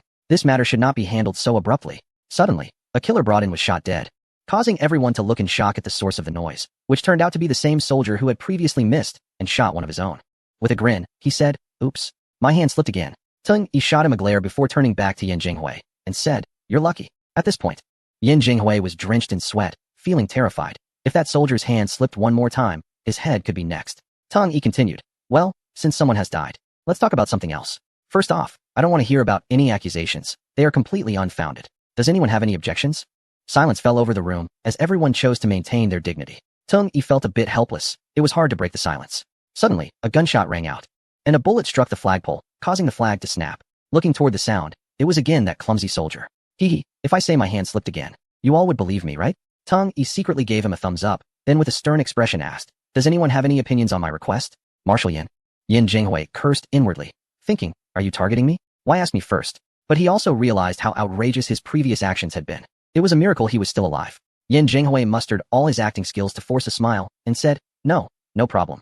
Teng Yi snorted and looked at the others. What about you? We have no objections. Who would dare object? They could lose their heads in the next moment. Teng Yi declared triumphantly, very good. Since there are no objections, whoever speaks ill of our forces in Shuzhou, I want to hold back. He added, you really don't know how to appreciate what you have. You've done nothing, suffered no losses, yet gained such great military merit. And you still think about turning against us. It's simply, Teng Yi stumbled over his words, struggling to find the right expression. That clumsy soldier chimed in. It's simply outrageous, ungrateful, and not the right time for vengeance. After saying this, he looked at Teng Yi and asked, is that enough? Enough. Teng Yi straightened up and cleared his throat. Did you hear that? I'm talking about you. I advise you to, he stumbled again. Take care of yourselves. Yes. Take care of yourselves. Now you go ahead. The clumsy soldier stepped forward, then turned to the assembled generals. The campaign against the four Zhao and Tubo has achieved a great victory. It can be considered a decisive success. The remaining task is to track down the fleeing soldiers, and it can be said that the overall situation has been determined. Although the credit for this battle belongs to our forces, we are known for our integrity and low profile. Therefore, everyone initially thought that the young officer sent by Teng Yi to speak was merely mocking them, But unexpectedly, he spoke clearly and even exuded a subtle air of authority, indicating that he was not an ordinary individual. The young officer stopped, and everyone knew that the next step was to discuss how to allocate the military achievements. Yin Jinghui, despite feeling awkward, had to seize the opportunity. I wonder if the young general has any advice. Please go ahead. Therefore, we, the forces, decided not to take the credit. But we do have a small request. Yin Jinghui thought to himself that it would be best if they did not want the credit. But he was unsure if this young officer could be taken seriously. So he asked with some doubt, well, making requests is natural, but if you don't want the credit, what about you? The young officer replied, since I can stand here and speak, it is naturally valid, no doubt about that. All right, then what is your request? Feel free to say it. The young officer said, the request is simple, just write the military report according to my instructions. Although the battle was fought in this manner, the content of the military report was crucial. If it were written according to his wishes, that would be a problem. Therefore, Yin Jinghui found it difficult to decide. He wanted to argue but did not dare to. The young officer continued, everyone need not worry, since we do not want the credit. We certainly will not make any demands that would harm you. You might as well listen first, as you have no choice but to hear it, right? After finishing, he flashed a charming smile, making everyone feel that this young man was much more cunning than Teng Yi. He continued, actually, the requirement is very simple. Blame the victory on the rebellion of the Tibetan slaves, and try to downplay our role. As he spoke, he raised his weapon, pointing the dark muzzle around the area. Seeing the gun pointed at him, Yin Jinghui quickly agreed, okay, whatever the young general commands. In fact, Yin Jinghui was eager to have it written this way. If the divine weapon were portrayed as too powerful, then they would have no credit at all. Thus, he fully supported the young officer's proposal. The young officer was very pleased with Yin Jinghui's attitude. Good, then it's settled. Who is it? The king of Yunnan. Come with us. Chapter 220. I want a copper mine. Teng Yi and the fire-headed troops took the king of Yunnan to Longzhou Pass. Everyone watched their departing figures, choosing to forget what had just happened. The soldiers under the king of Yunnan initially wanted to stop them, but the king of Yunnan stopped them instead, as it was clear that they were only having a private conversation. If it were meant to be detrimental to him, these people would not have left him alive. As they gradually receded from view, everyone let out a sigh of relief, preparing to arrange the next steps to eliminate the remaining chaotic forces. However, a swift horse returned, and it was Teng Yi who called out to Yin Jinghui, Marshal Yan, due to General Zhang's serious injuries, our forces will return to Suzhou after a brief rest. Please issue a command. Yin Jinghui readily agreed, as it was better for these troublemakers to leave as soon as possible. The king of Yunnan followed Teng Yi and the others into Longzhou Pass. Although he knew it was not meant to be against him, he still felt quite anxious. A few people entered a meeting barack, where a tall soldier warmly invited the king of Yunnan to sit down and told Teng Yi, go get the dream sword. Teng Yi grimaced, Erlang, you're going too far. You only brought me a box, and I haven't even had a chance to drink it myself. Besides, which of these guys? The one called Erlang was naturally Zhang Xiaochuan. Before Teng Yi could finish, he kicked him and said, hurry up and get it for me, stop dawdling. There's plenty back at the manor. Teng Yi then hurried off to get it, leaving the king of Yunnan puzzled about who this soldier was, treating a battlefield killer like a servant. Thinking about this, the king of Yunnan asked, may I know how to address the young lord? I am Zhang Xiaochuan, the younger brother of General Zhang Jingren, he replied. The king of Yunnan chuckled and said, so you are General Zhang's younger brother. A truly remarkable young talent, I am honored. As he spoke halfway, the king suddenly jumped up as if someone had stepped on his tail and exclaimed, you are the little celestial master of Jinan. Zhang Xiaochuan facepalmed, thinking, wow, this title has even spread to Nanzhou. They just call me little celestial master. You can just call me Erlang or Xiaochuan. The king of Yunnan sat down again. That might not be appropriate. Zhang Xiaochuan thought for a moment. In that case, you might as well refer to me by my official title. I currently serve as the head of the Ministry of Works. The king of Yunnan was taken aback. I didn't expect the young head of the Ministry of Works to be so young. Your future is indeed limitless. The title of Little Celestial Master is truly well-deserved. What head of the Ministry of Works? A voice suddenly boomed, startling both of them. It was Zhang Jingren. He noticed Zhang Xiaochuan was about to ask something, and, upon hearing him say he was the head of the Ministry of Works, changed his question, even altering his tone. Zhang Xiaochuan replied, elder brother, when you went to battle, I made a trip to the capital and was fortunate enough to be recognized by the sage, who granted me the position of head of the Ministry of Works. Zhang Xiaochuan spoke lightly, but holding a 6th-rank official position was not something just anyone could achieve. For someone without much of a background, reaching such a rank was incredibly difficult. To put it in perspective, the famous Tang poet Wang Wei, who was the top scholar in the 19th year of the Kaiyuan era, took 20 years to reach the 6th rank during the Tianbao period. Zhang Jingren started to say something, but then remembered the king of Yunnan was present, so he changed the topic, addressing the king. I have met the king of Yunnan. The king of Yunnan did not dare to be presumptuous, and quickly stood to return the courtesy. Zhang Xiaochuan stood up to offer his seat to Zhang Jingren, then sat at the lower end and said, since you are here, elder brother, let us listen together. Zhang Jingren had a lot of questions for Zhang Xiaochuan, but it was clearly not the right time, so he had to sit down. At that moment, Teng Yi returned with wine and some snacks. They still followed the Tang dynasty's custom of dividing meals, with each person at their own table. Zhang Xiaochuan pointed to several dishes on the table and said, Due to the simple conditions, we prepared some snacks to go with the wine. This is spicy dried tofu. These are pickled chicken feet. This is pork jerky. And this is 5-spice beef jerky. To be honest, Zhang Xiaochuan truly felt that things were rather shabby. However, not everyone shared the same opinion. The ruler of the region looked at the food with drool forming, thinking to himself, what is going on here? Such a lavish banquet to host me. Something significant must be happening. It seems to be a good thing. The ruler praised, you are too modest, little master. These dishes are all delicacies. Just the presentation is mouth-watering. And this wine, though I haven't tasted it yet, its rich and fragrant aroma, packaged in such exquisite and precious glass bottles, must be an extraordinary brew. Zhang Xiaochuan was quite pleased with the ruler's response, feeling that he was being given face, which boded well for the upcoming matters. He then said, you flatter me, honored ruler.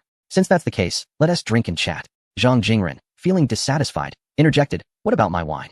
Zhang Xiaochuan explained, brother, you still have injuries, so it's best not to drink. Although Zhang Jingren was not a heavy drinker, a military life often involved drinking, so he had a bit of bravado and scoffed. Is this little injury even worth mentioning? Tung Yi, hurry and bring me a bottle too. Reluctantly, Tung Yi fetched another bottle. After everyone raised their glasses and drank, the ruler was the first to speak. Little master, feel free to say what's on your mind. I'm feeling a bit anxious. Zhang Xiaochuan replied, that's fine. I tend to be straightforward and don't like beating around the bush. I've heard there's a copper mine north of Arai Lake, and I want to. Before Zhang Xiaochuan could finish, the ruler spat out his drink in shock and jumped up, exclaiming, this is a bit too much to ask. Zhang Xiaochuan chuckled and clarified, you've misunderstood. Let me finish. The ruler, unwilling to hear the explanation, felt compelled to sit back down under the pressure of the situation. Noticing that the wine now tasted a bit sour, ignoring the ruler's change in mood, Zhang Xiaochuan continued, I've looked into your mining situation. If everything goes well, you can only extract about 50,000 pounds in a month, totaling 600,000 pounds a year, which converts to merely 100,000 strings of copper coins. Hearing Zhang Xiaochuan enumerate the details of their mining operation, the ruler asked, so you've already set your sights on my copper mine? Zhang Xiaochuan smiled. Don't make it sound like I'm trying to rob you. I'm here to help you make money. The ruler thought to himself, you're here to rob me, and yet you claim to be bringing money? Who would believe that? He replied, I would like to hear more. The copper mine you are exploiting is rich in resources, but your current mining methods are too outdated. I have more advanced techniques that can increase your output by over 100 times. Both Zhang Jingren and the ruler exclaimed in unison, is that for real? Chapter 221. Selling handguns. When Zhang Xiaochuan claimed he could increase the extraction volume of the Mengshizhao copper mine by 100 times, he was met with skepticism from Zhang Jingren and the ruler. Zhang Xiaochuan responded lightly, that's still a conservative estimate. The ruler sighed, if that's true, then mining alone could yield tens of millions of strings of coins in a year. You're thinking too highly of it. Zhang Xiaochuan coldly interrupted. Am I just going to help you increase your output for free? The king of Yunnan finally snapped back to reality from his surprise. You still want a reward? How novel. Am I helping you for free? No, that's not what I meant. I just think you're asking for too much, considering you're only providing a technique. Zhang Xiaochuan seemed to have anticipated the king of Yunnan's reaction and said earnestly, listen, you need to understand one thing. Without me, you can only maintain your current extraction levels. It's hard to make any improvements.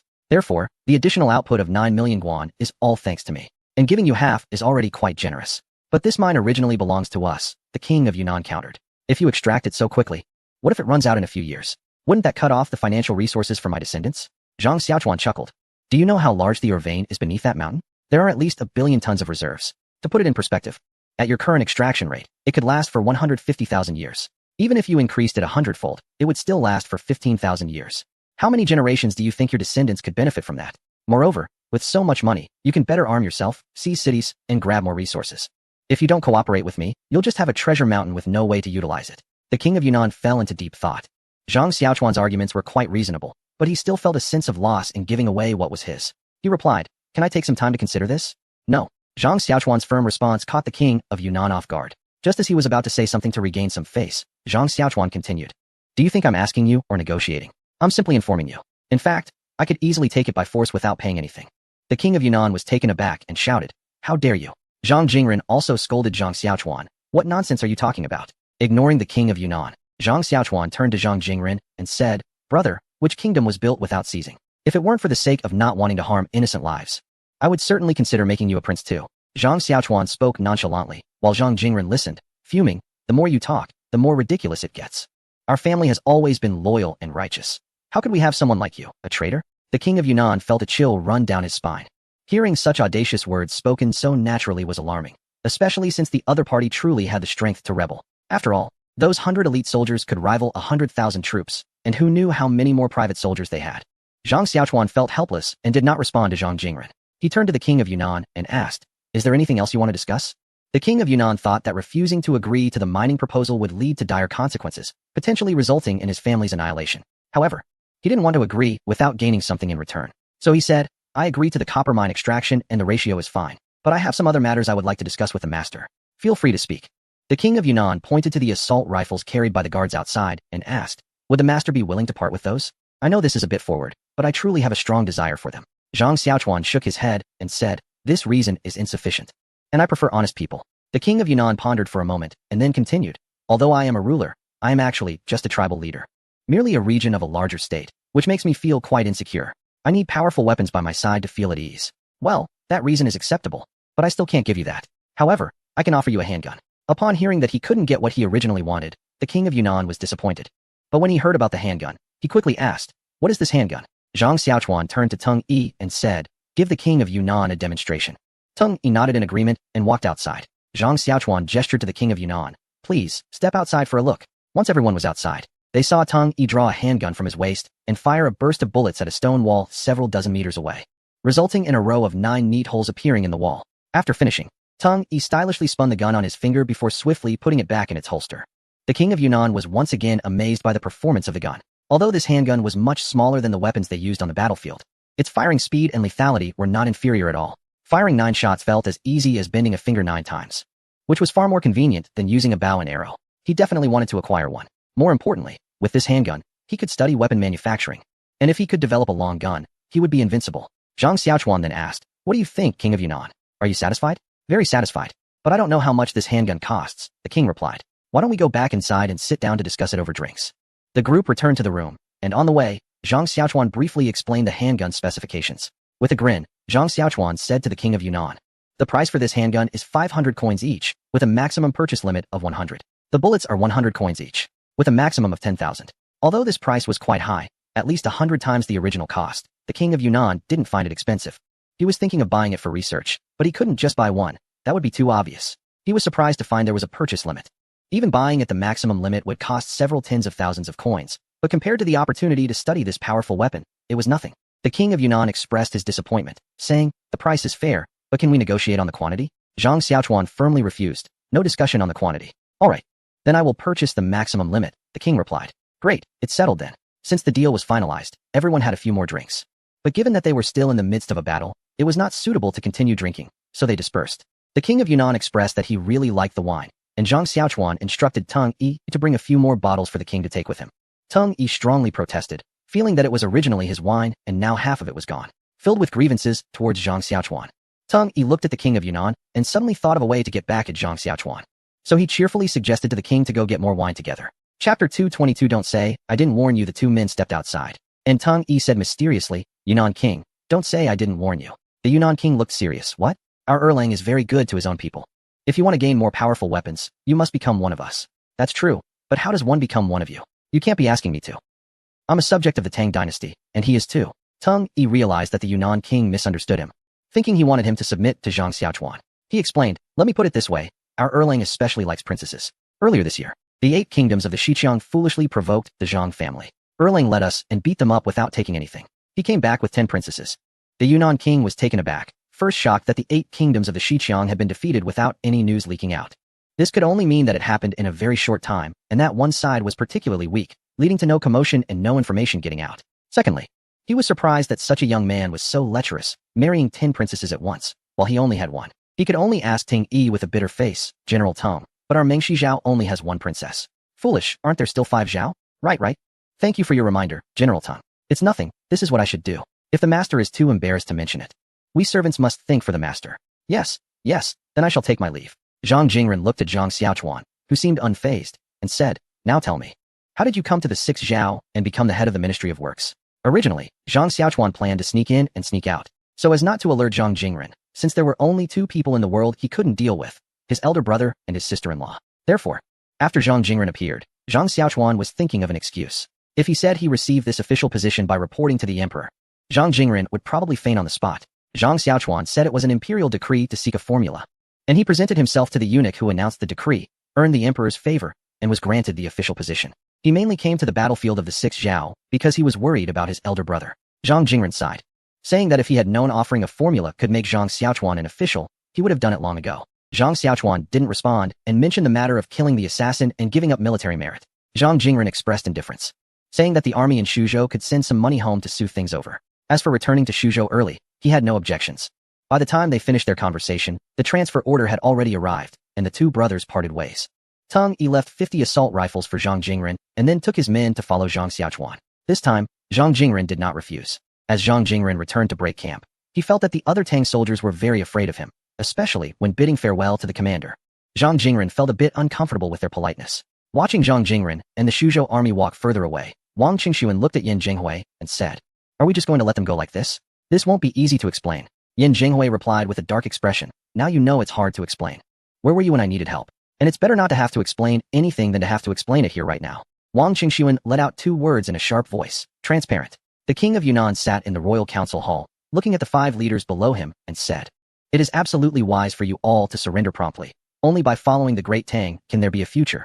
And I am the appointed leader of the 6th Zhao by the Great Tang. Therefore, I hope that you will unite with me in the future."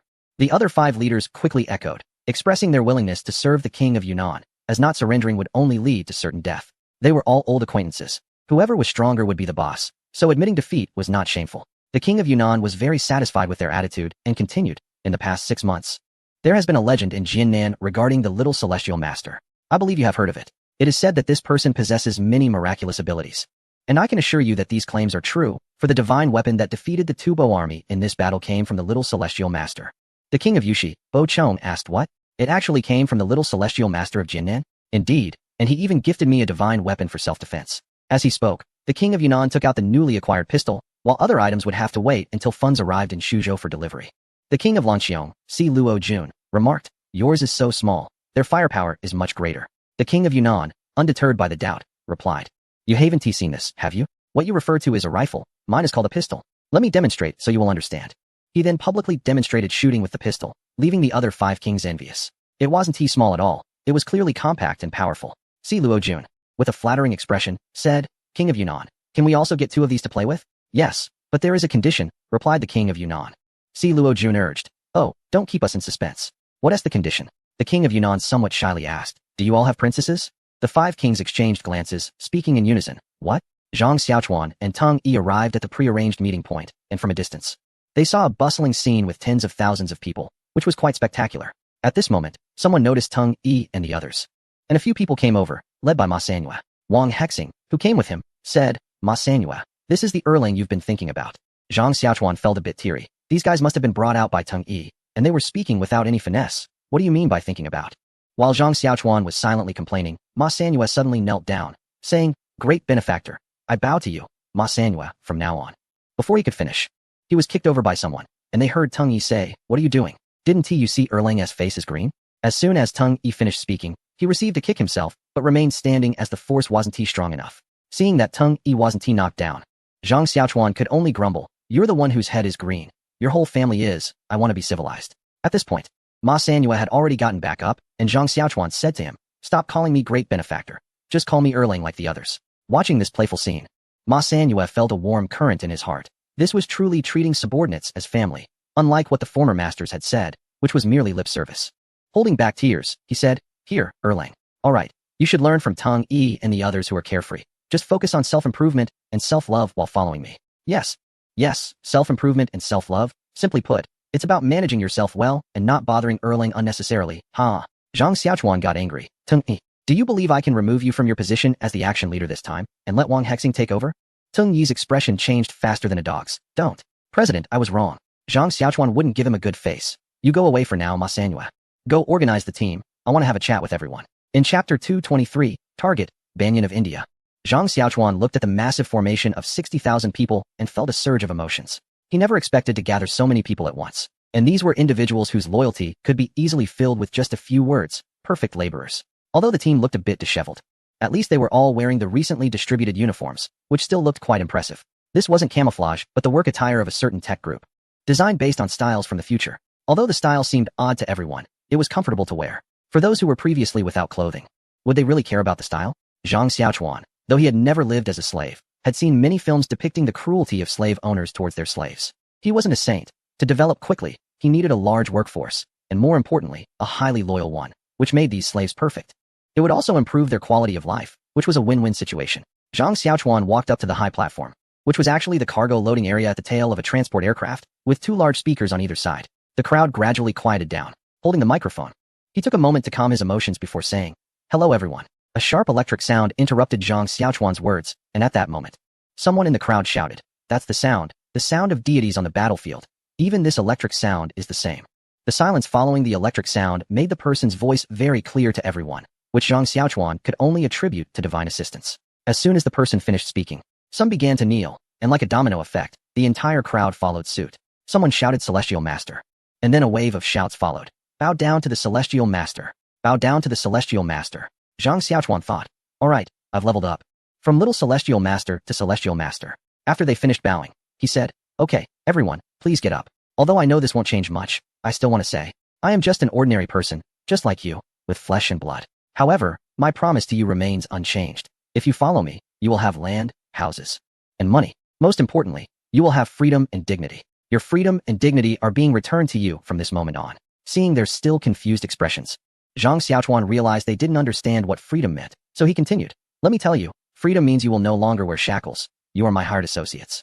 And I will pay you monthly. You can use your wages to buy houses, land, and start families." Unexpectedly, as soon as Zhang Xiaochuan said this, he noticed that the eyes of the more than 60,000 people below suddenly lit up, followed by another round of worship. Seeing that the food next to him had not yet been distributed, and knowing they were still hungry, he said, "Alright, enough with the nonsense.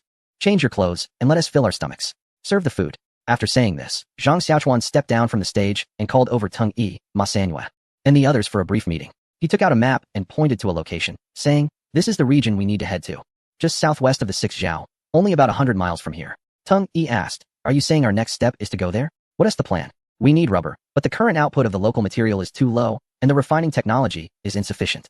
Therefore, I need a higher-yielding resource from the region." "That will be your mission." Tung Yi scratched his head. "This task seems too complicated. If you said to conquer the place, that would be easier." Zhang Xiaochuan thought for a moment and replied, "Then let's conquer it. Just don't kill the royal family members indiscriminately. We'll use one faction to control another. Why don't you send someone else? I can handle fighting, but this task is beyond me." Zhang Xiaochuan pulled out a book, frustrated. "Just be quiet. This is the specific task. I'll arrange for a strategist to accompany you later. Honestly, you're just playing around all day, without even looking at the task." Tung Yi tucked it into his clothes, thinking that there would be a strategist later anyway. He chuckled, "Now I get it. By the way, aren't you going to bring some people back? The development of the estate also needs manpower." "No need. If the estate needs people, we'll hire them. You're not going there to have fun, you'll be building a city over there." Once Zhang Xiaochuan had briefed them on the general tasks, he took a transport plane back to Suzhou overnight. After the transport plane arrived and rested and resupplied in Suzhou, he returned to the capital. By the time he got back to the estate, it was already late at night. He was worried that Yaoer might have gone to sleep, but to his surprise, all 12 of his wives were neatly sitting in the living room. Some had fallen asleep on the sofa due to fatigue. Zhang Xiaochuan was somewhat touched by this scene. They must have known he would be back tonight and were waiting for him. Although he entered quietly, he still startled them. The first to notice was Yaoer, while Su Yun and Daya, usually lively, were both sound asleep.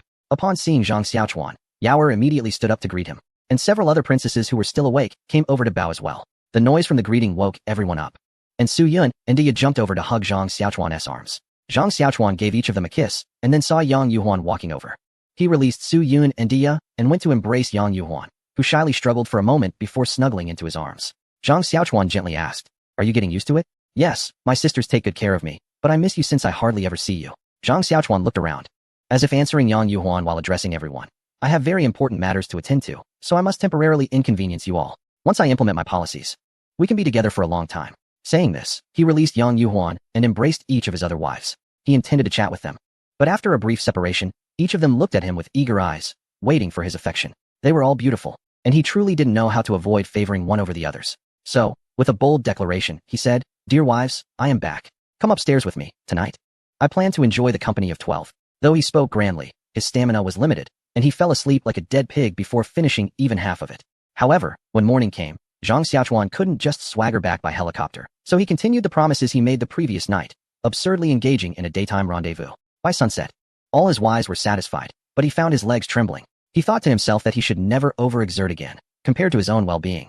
It might be better to leave them slightly disappointed. Chapter 224. The illness of consort Wu. Upon returning to Chang'an, Zhang Xiaochuan had not fully recovered after a night's sleep. He originally wanted to take another day off, but early in the morning, he saw Gao Lishur. Zhang Xiaochuan knew this was a summons from the emperor, and he had no choice but to go. On the way, he yawned repeatedly, and Gao Lishir asked with concern, Master Zhang, what is wrong with you? Of course, he couldn't tell the truth. It was impossible to admit to overindulgence, so he replied, I'm just not feeling well, which is normal. Gao Lishir, being quite astute, wasn't he easily fooled? However, he had a good habit of not prying further, seeing that Zhang Xiaochuan didn't he want to talk. He changed the subject and asked, do you know why you have been summoned this time? Zhang Xiaochuan thought to himself, isn't that obvious? I surely don't know. But he assumed Gao Lishir wanted to inform him, so he replied, I do not know. Could Master Gao enlighten me? In fact, it was no secret. It was about Consort Wu's illness. Gao Lishir explained the situation, and Zhang Xiaochuan learned that Consort Wu had been having nightmares lately, dreaming of the deceased Crown Prince Li Ying and his brothers, as well as their late mother, Empress Zhao, coming to demand her life. This had led to sleepless nights and a confused state of mind. She was now looking quite haggard and her health was deteriorating. The emperor had summoned imperial physicians, Taoists, and monks, but her condition showed no improvement, and no cause for her illness could be found. It was rumored that Consort Wu was plagued by a guilty conscience. After hearing this, Zhang Xiaochuan couldn't help but sneer. Was this some kind of cultivation practice? Historically, Consort Wu had passed away for this reason. But Zhang Xiaochuan felt there were many inconsistencies. First of all, such a cruel woman, who could harm her own child, could hardly feel guilt over killing her rivals, let alone develop inner demons. Furthermore, they had been dead for so long. Why had their vengeance come now? Of course, he couldn't voice these speculations. So he followed Gao Lishir's lead and asked, so, what does this have to do with me? Gao Lishir rarely showed signs of anger. What are you pretending to be foolish for? Of course, it's to have you see a doctor. Zhang Xiaochuan was surprised and said, since everyone is at a loss, what can I do? Besides, I'm not a doctor. All right, you can speak with the sage about it. I will wait here and report, Gao Lishir said, leaving Zhang Xiaochuan behind as he entered the palace alone. In no time, he came back out to lead Zhang Xiaochuan inside. This was Zhang Xiaochuan's first time entering the emperor's sleeping quarters. He quietly looked around, finding it similar to what he had seen in films, nothing too extraordinary. Soon, he stood before the emperor, and Zhang Xiaochuan hurriedly stepped forward to bow. Li Longji waved his hand to indicate no need for formalities. The purpose of summoning you today, I believe General Gao has already informed you. You are here to examine Huir. Zhang Xiaochuan initially wanted to argue that he had never seen a patient before, but based on his previous experience dealing with leaders, he understood that when they ask you to step up, you should do so promptly. Whether it succeeds is a matter of ability, but stepping up is an issue of attitude. So Zhang Xiaochuan quickly agreed. At this moment, Consort Wu was already somewhat weak, lying in bed with a haggard and emaciated appearance, dark circles under her eyes, and cracked lips. It was evident that she had been suffering from long-term insomnia and loss of appetite, resembling someone who had been using drugs for a long time. Drugs. Thinking of this made Zhang Xiaochuan's heart skip a beat. Could it be that she was using drugs? Seeing that Zhang Xiaochuan had been silent for a long time, Li Longji asked, well, can you tell what's wrong? Zhang Xiaochuan replied, is it possible that she is poisoned? Impossible. So many imperial physicians have examined her and found no signs of poisoning. Zhang Xiaochuan quickly responded, Your Majesty, you misunderstand. This poisoning is not actual poisoning. Some substances, when used in small amounts, are harmless and can even treat illnesses. However, if the method of use or dosage changes, it can harm the body and is often difficult to detect. Li Longji pondered for a moment and said, continue.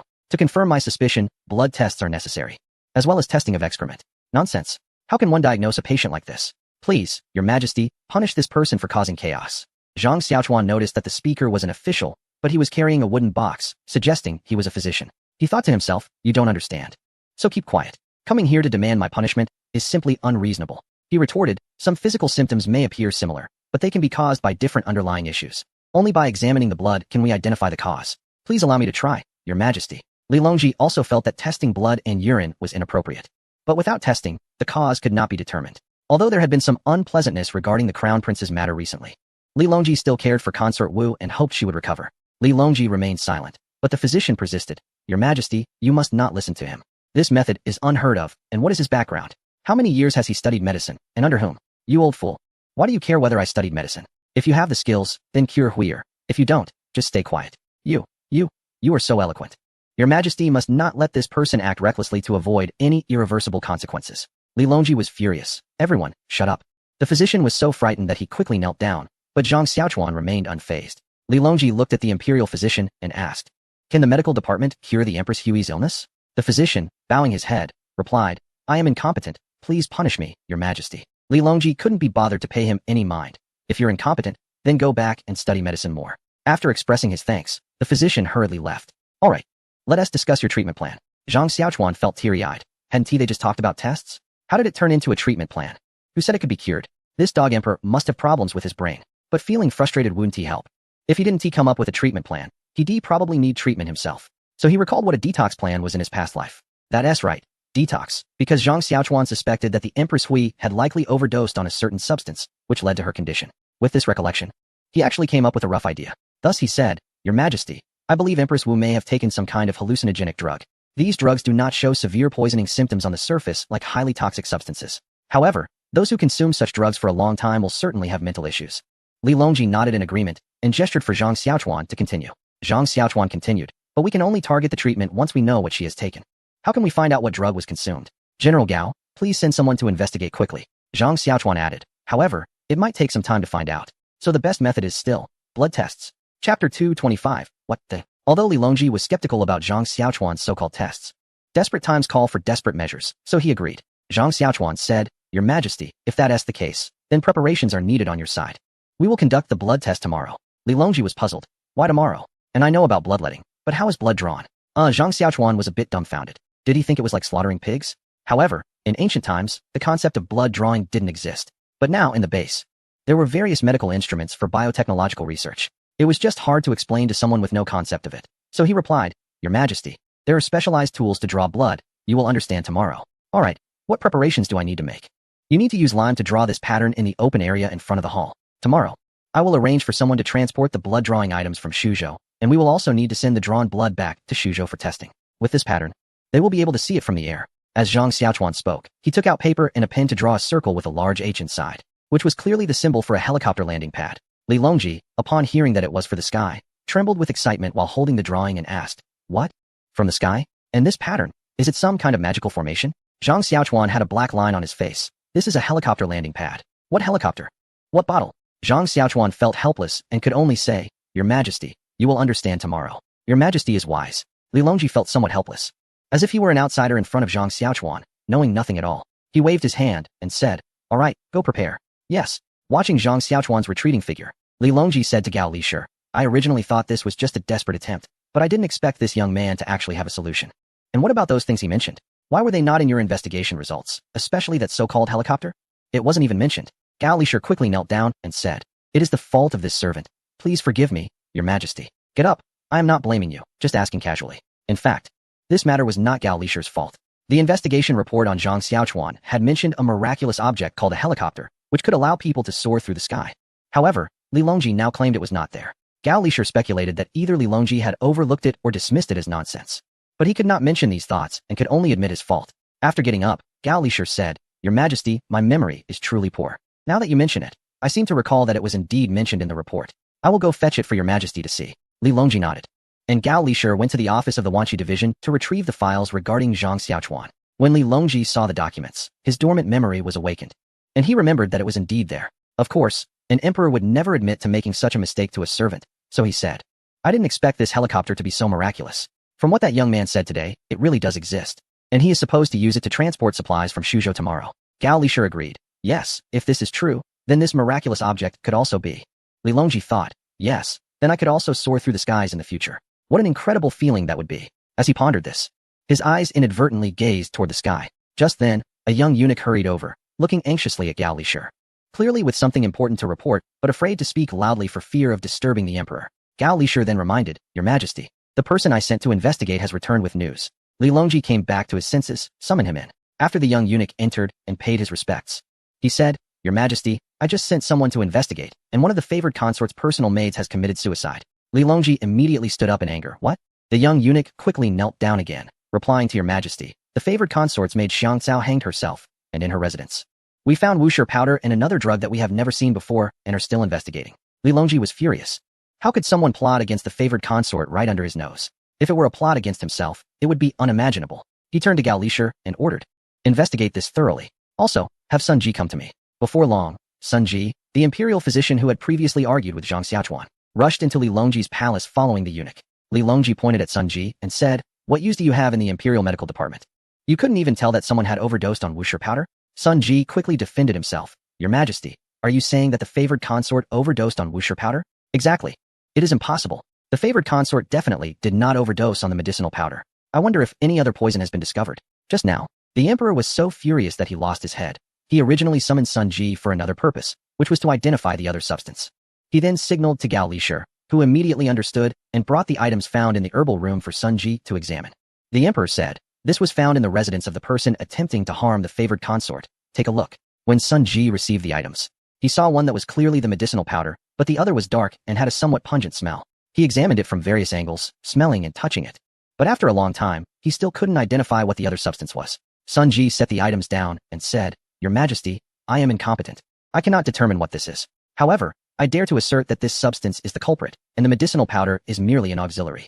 Because the symptoms of the favored consort do not match those of an overdose of the powder, which is why I did not realize it." The emperor nodded. "Well, that does make sense." Sun Ji continued. "Why not summon Zhang to identify what this is?" "No need. He should be preparing for the blood test tomorrow. Since you cannot identify it, you may leave for now." After Sun Ji left, the emperor said to Gao Lishur, "Investigate." Yes. Li Linfu was sitting in his study reading memorials. Generally, memorials are not allowed to be taken out of the 3 provinces, and other chancellors read them at the 3 provincial offices. Only Li Linfu can directly work from home, with memorials delivered to his residence for review, enjoying the same treatment as the emperor, which shows his great power. "Master, it's bad. Master, it's bad." The steward Li Sifang rushed into the study while shouting. Li Linfu slammed the memorial on the table. "Get out. Report again." "Yes," Li Sifang replied, and took a breath before re-entering the study. "Master, news has come from the palace." "Speak." Li Sifang then recounted the incident of the poisoning of the favored consort with the herbs. After listening, Li Linfu showed no change in expression and continued to ask, "So it was because of Zhang Xiaochuan's reminder that the matter was exposed?" Li Sifang answered, "Yes. The palace is now in chaos, conducting a thorough investigation. This matter was originally almost certain, but now it seems it may fail. It's that Zhang Xiaochuan again. It seems this little grasshopper is jumping around too happily. Should we arrange for someone?" Li Sifang made a gesture of cutting his throat, and Li Linfu shook his head. "No. He is currently favored by the emperor. If something happens, it will surely displease his majesty. However, Zhang Xiaochuan knows all sorts of strange things, and the longer he remains favored, the more problematic it will be for us." Li Linfu confidently said, "No, one must analyze the situation. This person has no scheming. He does not know how to cherish what he has. The little things in his hands will soon be taken away by others, and in due time, he will naturally lose favor. When that happens, we can help things along and achieve twice the result with half the effort." Li Sifang immediately flattered, "Master is wise." Although Li Linfu remained calm, he still found the flattery quite pleasant. He shifted the topic and said, "We need to keep a close eye on the matters in the palace, but for now, we must pause any actions that cannot be taken. Remember to handle everything cleanly." "Rest assured, it won't involve us," came the reply. "That would be best. Your Majesty, save me, I feel so awful." A piercing cry for help startled Li Longji. He saw that Wu Huifei, who had been weak and asleep just moments ago, was now standing upright before him, her previously gaunt and haggard face now streaked with mucus and tears. With a fierce expression, she looked as if she were in a frenzy, lunging towards Li Longji. Instinctively, Li Longji dodged, and Wu Huifei missed her target, stumbling and falling to the ground. Li Longji quickly turned to help her up. "Huier, what's wrong?" Once she was helped up, Wu Huifei clutched Li Longji tightly, saying, "Your Majesty, save me. I feel so awful, as if thousands of ants are gnawing at my flesh. It must be their souls harming me. Please, save me." As she spoke, she unconsciously tightened her grip on Li Longji's hand, digging her nails deep into his flesh, drawing blood. Li Longji, concerned for Wu Huifei, didn't notice the pain of her nails piercing his skin, but Gao Lishur, who was nearby, was always attentive to Li Longji and immediately pried Wu Huifei's hand away. Only then did Li Longji realize that Wu Huifei had drawn blood from her own arm, and he allowed Gao Lishur to pull her away. Seeing someone pulling her, Wu Huifei instantly went into a rage. "Let go of me. Let go. You all want to harm me," she shouted while struggling to lunge towards Li Longji, but was firmly held back by Gao Lishur. Noticing her struggle, Gao Lishur looked at Li Longji and said, "Your Majesty, it seems Huifei has lost her mind. Should we restrain her?" Li Longji nodded helplessly. "All right," and quickly summoned the imperial physician and Zhang Xiaochuan. Meanwhile, Zhang Xiaochuan had returned home and gathered Su Changming and Mo Tianji for an online meeting. Although it was called an online meeting, it actually involved sending telegrams back and forth, which took a long time to translate into messages. After much discussion about how to enter the palace the next day to draw blood for testing, it was already evening.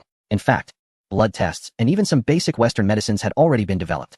Zhang Xiaochuan had spent so much time explaining to prevent any confusion or the bringing of improper items the next day. Exhausted, Zhang Xiaochuan was about to lie down for a moment when someone from the palace arrived again. The disturbance felt like a dagger to his peace, and filled with frustration, he got up. "This is unbearable. Li Longji, I can't stand you any longer. This is just as exhausting as my previous life as a worker dog, if not worse." Seeing Zhang Xiaochuan arrive slowly, Li Longji initially wanted to reprimand him, but upon noticing Zhang Xiaochuan's dark circles and lack of energy, he suddenly thought, could it be that he has been using some kind of spiritual method to concoct medicine at home to save Huier, and that is why he looks this way? Li Longji swallowed his words of blame, but still spoke in a stiff tone. "Go check on Huier and see what's wrong." On the way, the eunuch had already informed him about the situation with Consort Wu. Zhang Xiaochuan listened and felt that the symptoms sounded very familiar. But for a moment, he couldn't recall where he had seen them. Now that he saw Consort Wu, it all came back to him. The resemblance was striking. She was bound up like a rice dumpling, with a cloth stuffed in her mouth, her body twisting continuously, tears and mucus streaming down her face. Looking fierce and sweating profusely. This was exactly the appearance of someone addicted to drugs as seen in movies and dramas. Seeing it in person was truly shocking. It was horrific. The worst part was the mental torment. Zhang Xiaochuan analyzed that a normal drug addict knows why they feel bad when they are in withdrawal. But Consort Wu didn't understand. She was simply suffering, and previously someone must have suggested to her that it was a vengeful spirit coming for her.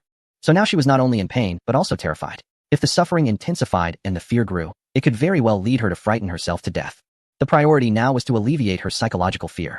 Zhang Xiaochuan called out to the writhing Consort Wu. Hui Fei, calm down and listen to me. You are poisoned. It's not a vengeful spirit. Just endure it a little longer, and I will be able to save you by tomorrow. However, there seemed to be no response. Zhang Xiaochuan continued to repeat his words in her ear. And it wasn't until the fourth time that Consort Wu's mind began to clear slightly, and she looked at him while still writhing. Zhang Xiaochuan immediately met her gaze with a firm look and instinctively reached out to pat her shoulder. This action caused quite a stir. The eunuch nearby seemed to have been stepped on and jumped up, pointing at Zhang Xiaochuan. What are you doing? Only then did Zhang Xiaochuan realize that this was the emperor's wife, and he had patted her shoulder, not expecting to become so engrossed and lose his manners. He could only hastily explain. I'm just trying to understand the symptoms of Hui Fei. It's similar to feeling a pulse. The young eunuch was about to say more, but Li Longji raised his hand to stop him because Consort Wu's condition was clearly improving. Although she was still twisting, her expression was no longer so terrifying. Perhaps Zhang Xiaochuan's comforting words had genuinely reached her, or maybe the intensity of the drug craving had lessened. After Zhang Xiaochuan's pat, Consort Wu gradually calmed down and eventually fell into a deep sleep. Chapter 227. The purpose of the sedan chair waking up with a grumpy mood was inevitable. Zhang Xiaochuan was puzzled. The emperor had stayed up late like him the night before, so why was he sending the young eunuch to wake him up so early? Forget it. Today he had to draw blood from Consort Wu for testing. Just endure one more day, and he would definitely sleep in tomorrow, Zhang Xiaochuan thought to himself. Upon arriving at the palace, Zhang Xiaochuan lost his temper again. It turned out that Consort Wu had fallen ill again. Specifically, her drug addiction had flared up once more. However, this time, although she was still bound and twisting, her expression was clearly determined.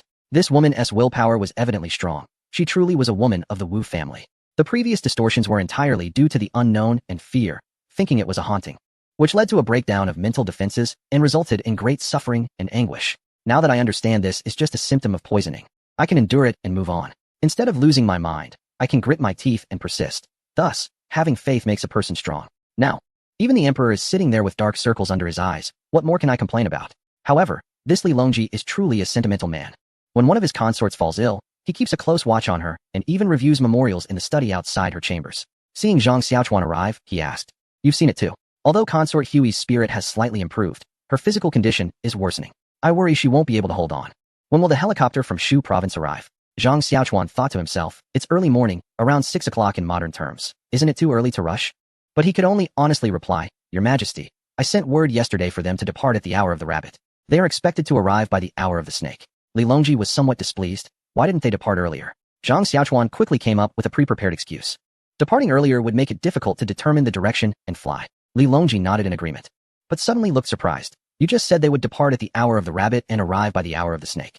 That means it takes only 2 time periods to travel from Shu province to Chang'an? Zhang Xiaochuan replied, exactly. I didn't expect such speed. Zhang Xiaochuan continued, Your Majesty, I am actually working with local governments to construct highways. Once completed, it will only take 5 time periods to travel from Chang'an to Izhou. Li Longji found it hard to believe. Are you talking about asphalt roads? Zhang Xiaochuan thought to himself. Wow, he has done his homework well, knowing about asphalt roads. However, Zhang Xiaochuan felt it was unfair to blame Li Longji. The prefect of Jianzhou, Zhou Pingyan, under Zhang Xiaochuan's guidance, had used asphalt for road paving, creating exceptionally smooth and durable roads, and naturally, he would write to boast about it. Unaware of the details, Zhang Xiaochuan nodded and replied, Yes, Your Majesty. It is indeed asphalt roads.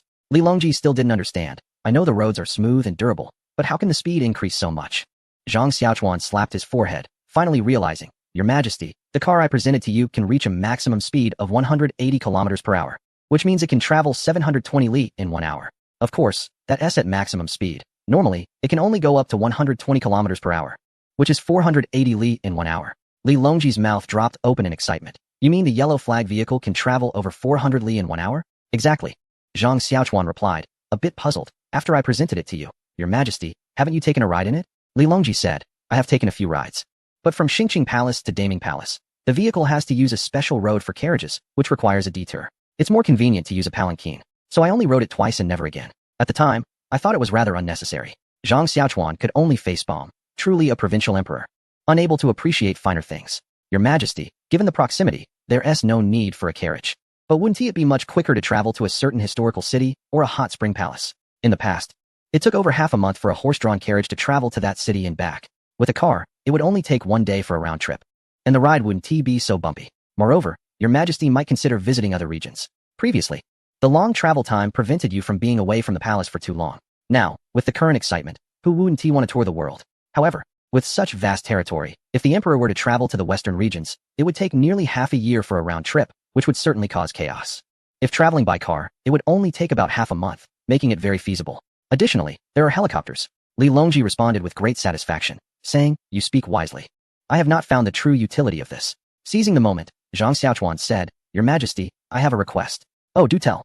Since there's nothing urgent at this moment, may I leave the palace for breakfast, and then return?" Li Longji was taken aback by this request, and surprised that Zhang Xiaochuan dared to make it. Generally, when the emperor summons someone, they are expected to serve. And if the emperor doesn't offer food, they must go hungry. This was the first time he encountered such a situation. Gao Lishir shook his head from the side. But Li Longji laughed heartily. "What a youthful spirit. No need to trouble yourself. Talking with you has already lightened my mood, and I find myself somewhat hungry. Why don't you join me for a meal?" Zhang Xiaochuan didn't decline. He wasn't keen on running out for food anyway, as it would take several kilometers of walking. He replied, "Thank you very much for your generosity, Your Majesty." Li Longji ordered a meal to be prepared. Although there weren't many seasonings, the ingredients were of high quality, and even in their original flavor, they were delicious. Zhang Xiaochuan ate comfortably while chatting with the emperor, answering every question without reservation, discussing topics like why cars can move on their own and how guns can shoot so far. The more openly he spoke, the more confused Li Longji became, yet the less he understood, the more profound and intriguing it seemed, making him eager to listen. Zhang Xiaochuan explained that this was a systematic discipline called science, even more profound than the classics, but he was willing to share it without reservation. Li Longji was instantly delighted, even happier than when he cured a favored concubine. He naively believed that mastering this discipline would allow for the creation of even more miraculous inventions than Zhang Xiaochuan had presented, and at that time, the world would truly be within his grasp. However, what he didn't know was that the core of these technologies was machine tools, the foundation of industrial development. Someone had already packaged and sold these technologies to major merchants, and Zhang Xiaochuan wasn't truly naive. He was baiting the hook, waiting for Li Longji to take the bait and promote the application of scientific knowledge. However, judging by the situation with the vouchers, it didn't seem promising. Despite being a solution to the financial crisis, Li Longji appeared to have forgotten about it, clearly due to excessive concerns stemming from the unknown. Due to their engrossed conversation, the two took over an hour for breakfast. It was only when a certain individual reminded them that they realized it was almost time for the helicopter to arrive. So everyone headed to the open area in front of the sleeping quarters to wait. As the hour approached, a small black dot appeared in the sky from the direction of a certain region, growing larger until it hovered overhead. Accompanying it was the buzzing sound of the rotor blades slicing through the air, and soon the helicopter began to descend. This was a model specially arranged by Zhang Xiaochuan. An early version that, while not particularly refined and quite noisy, still left everyone in awe. Seeing the crowd prepared to rush forward in worship, Zhang Xiaochuan felt numb and could only internally mock the ignorance of ancient people. Li Longji looked at the slowly descending helicopter and then at Zhang Xiaochuan, as if questioning whether this was real. Zhang Xiaochuan seemed to sense the emperor's confusion and simply shrugged, indicating that the evidence was right before their eyes. Unbeknownst to them, chaos had erupted in a distant city. Although Zhang Xiaochuan's helicopters had flown around before, they were mostly in remote areas where people had heard many legends and were no longer surprised. This time, however, it was different. Many witnessed a large bird-like object flying directly towards the palace, leading to rumors of monsters attacking the imperial city, heralding disaster and chaos.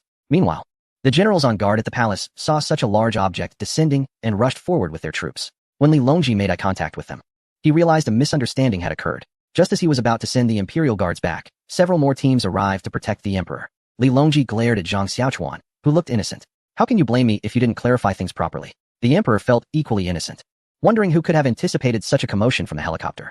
He quickly instructed a certain individual to arrange for announcements that this was a royal matter and that there was no need for alarm. After some effort, the palace settled down, and officials came to directly advise the emperor, expressing that the sudden appearance was causing panic among the people, and that the emperor should hold a sacrificial ceremony and issue a self-criticism edict. Li Longji, furious, pointed to the helicopter. "Is this what you call a disaster?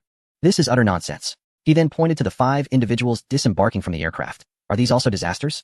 The 5 individuals included 2 pilots in camouflage uniforms and 3 medical personnel in white coats. They knelt on the ground, bewildered, unsure how to react to the tense atmosphere right after getting off the plane. The officials looked at what the emperor was pointing at, puzzled. Wasn't it said that there was an ominous phenomenon of flying monsters descending upon the imperial city? Why were these monsters now lying there obediently and not moving? The officials remained silent, and Li Longji turned to Zhang Xiaochuan. You caused this mess. Think of a solution quickly. Zhang Xiaochuan was also at a loss, having sent the helicopter in good faith to expedite results. However, what good was talking about it now? They needed to find a way to resolve the situation. Zhang Xiaochuan said, Your Majesty, the top priority is to treat Consort Hui first. We can deliberate on the helicopter matter later. No. Li Longji firmly rejected Zhang Xiaochuan's suggestion, then added, both matters need to be addressed immediately. Perhaps feeling his tone was too harsh, Li Longji softened it a bit, saying, Don't blame me for being unyielding. As the saying goes, to untie the bell, one must be the one who tied it. This matter still requires your effort. Li Longji's words reminded Zhang Xiaochuan. Yes, to untie the bell, one must be the one who tied it. Zhang Xiaochuan replied, Your Majesty, I have a solution that will ensure a disaster transforms into public praise within a day. Really? What is your method? Zhang Xiaochuan leaned closer to Li Longji and briefly explained his plan. Li Longji nodded repeatedly. This method is good. Gao Lishur, immediately instruct the relevant department to prepare according to Minister Zhang's requirements. Gao Lishur quickly agreed, and after Zhang Xiaochuan explained what needed to be done, he hurried off. Zhang Xiaochuan said, Your Majesty, let us first go treat Consort Wu. Li Longji nodded in agreement, retaining a few senior officials to discuss important matters later, and sent the other ministers back to their duties. The group returned to the palace to treat Consort Wu. Although Li Longji felt it was awkward to see 3 people in white coats, he nevertheless found it quite professional. Once inside the palace, the 3 followed Zhang Xiaochuan's guidance to draw blood from Consort Wu. They opened a box and took out various items such as a blood pressure cuff, alcohol swabs, needles, syringes, and test tubes. The emperor and ministers observed with a mix of confusion and admiration. These instruments seemed extraordinary. However, the royal physician Sun Ji furrowed his brow, wondering what these items were. This did not resemble a medical examination at all, and he was concerned about how such short and thick needles could be used for acupuncture without causing pain. He wanted to intervene, but was helpless as he could not understand the process. When they began to draw blood from Consort Wu, and the blood flowed through the veins, Sun Ji could no longer hold back. He shouted, Stop! Turning to Li Longji, he said, Your Majesty, Consort Wu is already deficient in both qi and blood. Drawing blood now might. Li Longji hurriedly asked, What do you mean? Sun Ji continued, It may cause her to be unable to withstand it. Hearing this, Li Longji immediately responded, Then stop. Although the 3 in white coats had paused, they were somewhat at a loss. Li Longji angrily asked, What is going on? Zhang Xiaochuan awkwardly replied, Your Majesty, it has already been drawn. Li Longji said, In that case, let it be. Sun Ji, clarify what you just said. Sun Ji replied, Your Majesty, as I mentioned, Consort Wu is already weak in qi and blood. Drawing blood now is akin to adding insult to injury. I fear this could lead to her demise. I request the arrest of Zhang Xiaochuan for attempting to harm the consort. Zhang Xiaochuan couldn't help but laugh in anger. You truly lack skill. Does deficient in qi and blood mean there is not enough blood? Sun Ji, somewhat irritated, responded, If you claim I lack skill, then what do you say it means?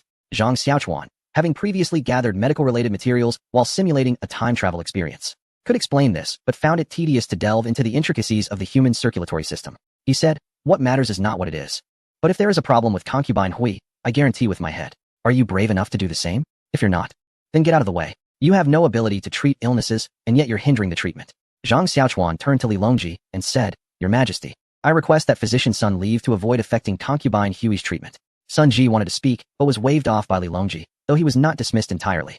At that moment, the 3 doctors in white coats were still standing there, and Li Longji asked, What's going on? Continue. Your Majesty, we need to collect concubine Hui's excrement next, so we should step aside. Li Longji was about to ask what excrement was, but suddenly realized, and thus led the officials and Zhang Xiaochuan out of the palace. Just as they exited, Gao Lishur returned, holding a bundle of silk. Upon seeing Li Longji, he quickly said, Your Majesty, it has been prepared. Oh really? Li Longji replied.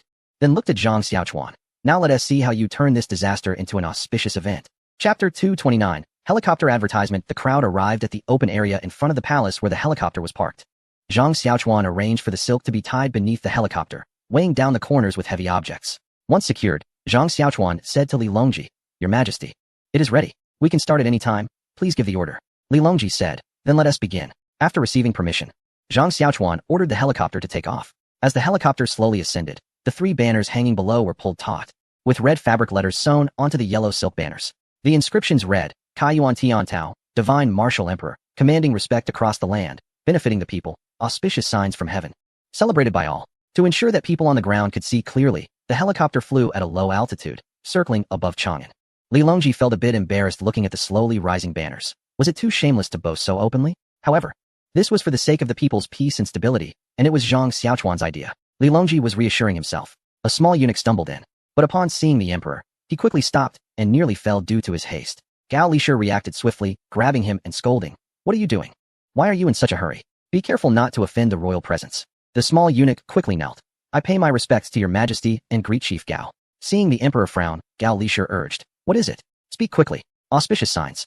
Your majesty, auspicious signs. Auspicious signs have appeared from heaven, celebrated by all. Li Longji was puzzled. Could it really be that effective just by adding a banner? It had only been a quarter of an hour since they took off, and the situation had already changed. To confirm, Li Longji asked, what auspicious signs? Explain in detail. The small eunuch replied, Your Majesty, there is a giant bird in the sky, holding a banner that reads, Kaiyuan Tiantao, Divine Martial Emperor, commanding respect across the land, benefiting the people, auspicious signs from heaven, celebrated by all. Now, the streets of Chang'an are in an uproar, saying that your benevolence has moved the heavens to grant auspicious signs. Many people have gathered outside the Huaiyue Xianghui Tower, requesting to see the holy face and express their gratitude for your grace. Li Longji straightened his back, looking at Zhang Xiaochuan with satisfaction. Before he could speak, he saw Li Linfu suddenly kneel down, shouting, the divine martial emperor of the Kaiyuan and Tianbao eras, who commands respect across the land and benefits the common people, has descended with auspicious signs for all to celebrate. I congratulate your majesty. Long live our emperor. The other high-ranking officials and a group of eunuchs immediately maintained their formation and knelt in unison. Zhang Xiaochuan lagged behind, being the last to kneel, and to avoid embarrassment. He only opened his mouth without making a sound. A synchronized voice rang in his ears. Our emperor is wise, illuminating the ages, commanding respect across the land and benefiting the common people. Auspicious signs have descended for all to celebrate. Long live our emperor, long live, long live. Zhang Xiaochuan secretly admired them, wondering how they all managed to get their lines right in an instant and maintain such a uniform voice. He could only express his amazement with a silent exclamation of impressive. Li Longji was very pleased and chuckled. Good, good, good. All my ministers, rise and follow me to the Huaiyue Xianghui Pavilion to receive the congratulations of the people. Since the pavilion was built facing the street, the emperor would always ascend to this pavilion to celebrate with the citizens on significant festive occasions. Over time, it became a tradition, which is why the people gathered beneath the pavilion this time. When everyone reached the second-floor terrace of the Huaiyue Xianghui Pavilion, they saw a sea of people below, densely packed with at least 10,000 citizens. Zhang Xiaochuan couldn't help but be astonished. He initially thought there would only be a few hundred or 1,000 people. But reality gave him a lesson. An advertisement banner from a helicopter could draw the entire city's attention. And to see thousands kneeling at the palace gate showed how eager they were for entertainment, revealing the scarcity of leisure activities in ancient times. As Li Longji stood on the terrace, someone below immediately noticed him, and then everyone began to kneel in unison, chanting, Our emperor is wise, illuminating the ages, commanding respect across the land and benefiting the common people. Auspicious signs have descended for all to celebrate. Long live our emperor, long live, long live. Li Longji smiled and accepted the congratulations from the citizens, while Zhang Xiaochuan felt as if he had seen a ghost. The lines were identical. Surely this was rehearsed? No one paid attention to Zhang Xiaochuan's unusual reaction. After the crowd completed their 3 bows and 9 prostrations, Li Longji finally assumed a commanding posture and said, Rise. Rewards. Gao Lisher shouted, Rise. Rewards. The citizens then stood up to look at the second floor. At this moment, a young eunuch brought copper coins to the emperor, who then threw the coins into the crowd like raindrops, causing a frenzy below. After the coins were scattered, the citizens knelt again in gratitude. Li Longji then delivered a speech to express his gratitude, which took nearly an hour. When everyone returned to the palace, 3 doctors in white coats were confronting Sun Ji. Gao Lisher hurried forward to inquire, what happened this time? Sun Ji, relying on his position as the chief imperial physician, spoke first. They want to inject water into the body of Consort Wu, which is simply outrageous. I've never heard of treating an illness by injecting water into the body. In order to avoid suspicion, Zhang Xiaochuan arranged for 3 young women in white coats. However, the young woman disregarded the earlier instruction not to speak out of turn and argued, that's not true. But Sun Ji, with a stronger presence, interrupted her immediately. What do you mean not true? What do you think this place is? The young woman replied, this is saline and glucose injection. It what? The emperor interjected, listen. Can salt and sugar be mixed into the blood? Are you saying that once the blood is drawn, you need to replace it with water? Zhang Xiaochuan was truly furious. What nonsense was this with the imperial physician? The key issue was the ignorance being treated as authority, affecting normal treatment. He was very busy and had no time for debates, so it seemed he could only resort to a primitive solution. Just as Li Longji was about to inquire further, he suddenly felt darkness before his eyes as a figure dashed out, and then he saw Zhang Xiaochuan kick Sun Ji to the ground. While hitting him, he shouted, I told you salt, I told you sugar, you ignorant old fool. I won't let you bully my little nurse. I'll teach you a lesson. Gao Lisher reacted quickly, rushing over to restrain Zhang Xiaochuan. Master Zhang, you mustn't act recklessly. Zhang Xiaochuan remained relentless. Let go of me. Today I will show this old fool the serious consequences of treating ignorance as authority. Enough. What kind of behavior is this? Sun Ji, feeling wronged, cried out. Please, But someone else interrupted even louder. Please, Your Majesty, give me justice. Li Longji looked at the two kneeling before him with helplessness. He had kept Sun Ji around to supervise. After all, Zhang Xiaochuan had never seen such methods before. Although Sun Ji's caution was a bit excessive, wasn't that what he wanted? Zhang Xiaochuan was right. Treating ignorance as authority could severely affect treatment. However, since Zhang Xiaochuan had resorted to violence, that was definitely wrong.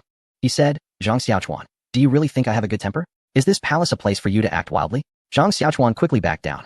Although the emperor wouldn't kill him, getting beaten would hurt a lot. I deserve 1,000 deaths. Please, Your Majesty, punish me. I was only worried about the safety of Consort Hui, which led me to act foolishly in a moment of desperation. Li Longji still wore a stern expression. So you think acting recklessly is acceptable? If I don't punish you, everyone will follow suit. Zhang Xiaochuan sneered inwardly. He had already dug himself a pit. But he didn't know what kind of trouble he was in for. I accept the punishment. That's good. I punish you to apologize to Imperial Physician Sun and offer 10,000 coins as medical fees. Your Majesty, I only threw a couple of punches. Isn't that a bit excessive? Moreover, I didn't. Li Longji interrupted. Shut up. Do you want me to reveal your worth? No need. No need. Also, I haven't finished speaking. Your helicopter has caused quite a stir today. I punish you to leave the helicopter behind as well.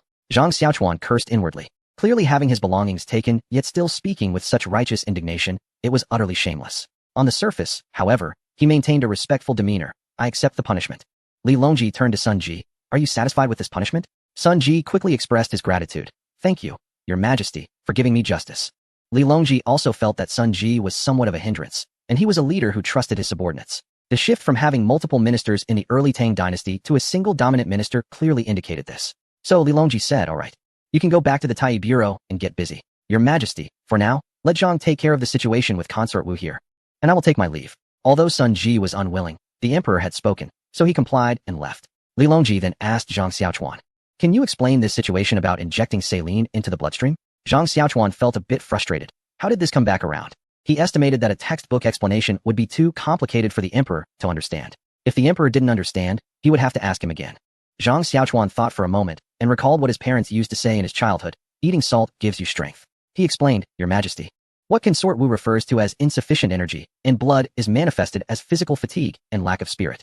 Even normal people will feel weak if they don't consume salt for an extended period. Therefore, since Consort Wu lacks salt in her blood, supplementing it through food would be too slow, so we inject the salt directly into the bloodstream. Li Longji nodded in agreement, but quickly raised a new question. But as Sun Ji said, this water also enters the bloodstream. Won't that be a problem? What the heck? How do I explain this? I might as well write a medical book for the emperor, but that was clearly unrealistic. Zhang Xiaochuan had to pat his chest and say, Your Majesty, when a person's energy is exhausted, why must we delve into every detail? In any case, I guarantee there will be no problem, and I am willing to stake my life on it. Li Longji thought about it and agreed with the reasoning, then asked, What are the test results? Zhang Xiaochuan slapped his forehead. Your Majesty, these samples need to be sent back to Shuzhou for testing. We don't have the appropriate tools here. Seeing there were no results, and noticing that Consort Wu's condition was relatively stable, he left everything to Zhang Xiaochuan and went off to handle state affairs. In fact, Consort Wu's symptoms were due to withdrawal from addiction, and overcoming this would depend on her own willpower. What Zhang Xiaochuan did was to administer 4 fluids containing saline, glucose, and some nutrients. Synthesizing these was a piece of cake for the current technological capabilities of the Tang dynasty, but there were no systematic medical personnel yet. Zhang Xiaochuan had temporarily asked Su Changming to create a sample library for subsequent experiments and medical education, not expecting it would be used so soon. The saline could accelerate metabolism, helping to expel toxins from Consort Wu's body more quickly, while the glucose and nutrients would replenish her energy. Zhang Xiaochuan left 2 people to administer the 4 to Consort Wu and sent 1 person to take the samples back to Shuzhou for testing. After arranging everything, they waited for the test results the next day. In reality, the current results were not particularly meaningful. It was merely for accountability.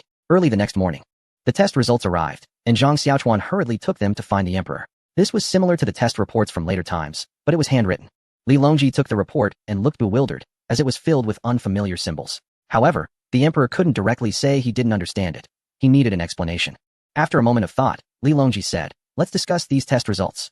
Zhang Xiaochuan did not notice the emperor's subtle thoughts. He pointed to the test report and said, Your Majesty, look at this sulfur content. It clearly exceeds the normal levels for the human body. And this, he pointed to the results of the feces test. We also detected a large amount of sulfide in this waste, which is clearly from Wushi San. Additionally, there is also the presence of poppy alkaloid. Li Longji asked, What is this poppy alkaloid? It's a substance that can be addictive. After consumption, it can produce feelings of euphoria and even hallucinations, similar in effect to Wushi San, but much more potent. If one stops taking it, various discomforts will arise, consistent with the symptoms of Lady Wu. Previously, Zhang Xiaochuan had speculated about this, so Li Longji was somewhat prepared. However, hearing it now still infuriated him. What audacity! To harm my beloved consort right under my nose. They must be punished. After cursing, he turned to Gao Lishir and asked, "What have you found out, Your Majesty?" "We have secretly detained and interrogated a total of 120 individuals who had close dealings with the herb, but so far, we have not obtained any results. It seems that..." "Enough, just kill them all." Gao Lishir was about to agree when Zhang Xiaochuan suddenly interjected, "Your Majesty, please reconsider and show mercy." Li Longji raised an eyebrow and looked at Zhang Xiaochuan. "Why? Do you have some connection with these people?" "No. Then why are you pleading for them?" Zhang Xiaochuan thought to himself, "These people are only implicated because they talked about being poisoned. If they are all killed, the blame would fall on me." Of course, he couldn't say that out loud. After thinking for a moment, he said, "Your Majesty, not long ago, you rewarded me with some land. I wanted to buy some servants, but I haven't had the time. So I thought." Li Longji couldn't help but laugh in anger. "You little rascal. You're quite bold. This is the first time I've seen someone openly wanting to buy my servants." Zhang Xiaochuan opened his mouth wide. "What? Can I buy them?" Seeing Zhang Xiaochuan's innocent expression, Li Longji felt somewhat helpless, but indeed there was no rule against it. However, women in the palace, whether consorts or servants, were all under the emperor's domain. Could they be bought? And as for eunuchs, why would one buy eunuchs? Eunuchs are not just anyone who can be used. So, although there were no explicit rules, no fool would dare to ask the emperor to buy his people. But surprisingly, even though Li Longji was a schemer, he quite liked simple-minded individuals. Therefore, he found Zhang Xiaochuan's words abrupt, but did not hold it against him. Li Longji looked at Zhang Xiaochuan with a playful expression. "All right, I agree to your request. What price do you have in mind?" Zhang Xiaochuan replied, "Usually, an ordinary adult servant is valued at 10,000 coins. Those who can read or have skills are worth 100,000. Your Majesty's servants, naturally, each possess a skill, so they should be valued as high-level servants. Furthermore, since they are your servants and are often influenced by your presence, anyone who can acquire them would also benefit from your aura. Therefore, I believe each should be priced at 500,000 coins." Gao Lishir was beside them, giving a thumbs up. This addition was seamless, and seeing the emperor's expression, it was well received. This young Zhang Xiaochuan was truly remarkable, a genius. Li Longji estimated in his heart that this group of over 100 servants would cost 60,000 taels. He smiled and said, "Is this price sincere?" Naturally, he did not dare to speak recklessly in front of the emperor. Li Longji suddenly became serious and said, "All right, I shall grant you these lowly servants. But they cannot be released, cannot be resold, and cannot enter the capital again. Do you agree?"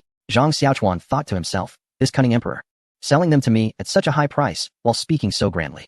However, he quickly bowed and replied, "I will comply with your decree, Your Majesty." But Zhang Xiaochuan's reason for buying these people was not just out of guilt. They were all capable individuals, many of whom could read and write, and their experience surpassed that of ordinary people. With some training, they could become grassroots managers. You might wonder why not look for scholars. Nowadays, scholars are precious, and each one has a high opinion of themselves, making them hard to find. At that moment, a young eunuch came to report that the favored concubine Wu Huifei had fallen ill again. So Zhang Xiaochuan followed the emperor to her chamber. It seemed she was much better than yesterday. Although she was still unwell, it was not as severe as the day before, as evidenced by the cold sweat on her forehead. Yesterday, it had been like rain. Today, there were only some fine beads of sweat.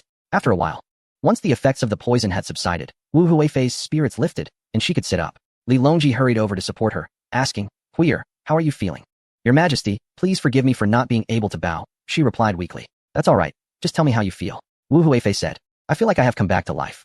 Although I am still very weak, I can sense my body getting better." Li Longji was very pleased, saying, "Good. Very good. Zhang Xiaochuan, you have accomplished a great deed this time, and shall be rewarded."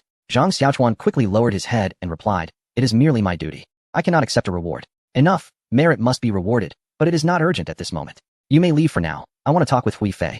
"Yes." After leaving the palace, Zhang Xiaochuan had to go to the Ministry of Works to handle official business. Currently, he was working on constructing a power plant, laying power lines, and organizing power management personnel. Besides needing to communicate and adjust internally within the ministry, many other departments also needed to cooperate. So there were numerous matters to attend to every day. The power management personnel had to be recruited and trained on the spot. But Zhang Xiaochuan directly attached them to the power plant, making them regular employees of the plant. This had its advantages and disadvantages. The downside was that their salaries had to be paid by the power plant, meaning Zhang Xiaochuan would cover it. The advantage was that the power plant would be completely under his control, making operations smoother. Given the profit potential of the power plant once completed, these salaries were negligible. After handling affairs at the office, Zhang Xiaochuan hurried back to his residence. Naturally, the first thing was to eat, which Zhang Xiaochuan considered the happiest part of his day.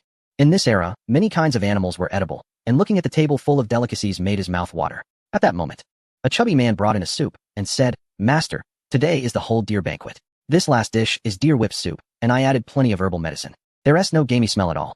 I remember you said drinking soup before a meal is good for the stomach, so let us have the soup first." "All right. You all sit down and eat too. Ever since you arrived, my meals have improved quite a bit. I feel like I've gained weight lately, haha. The round-faced cook humbly replied, Master, you're flattering me. I feel my cooking skills are still far from yours. Zhang Xiaochuan thought to himself, I can only eat. I have no cooking skills at all. In my past life, I just made some home-cooked dishes, but I do remember quite a few recipes. With a talent like yours that can replicate or even surpass dishes just from a recipe, I'll be in for a treat in the future. However, he couldn't overpraise him to avoid making him complacent, so he pretended to be profound and said, as long as you work hard, one day you will surpass your master. Come on, everyone, sit down and eat together. Zhang Xiaochuan took a sip of the soup. It was very fragrant. Aside from a few herbs to remove the fishy taste, it could be said to be pure and authentic.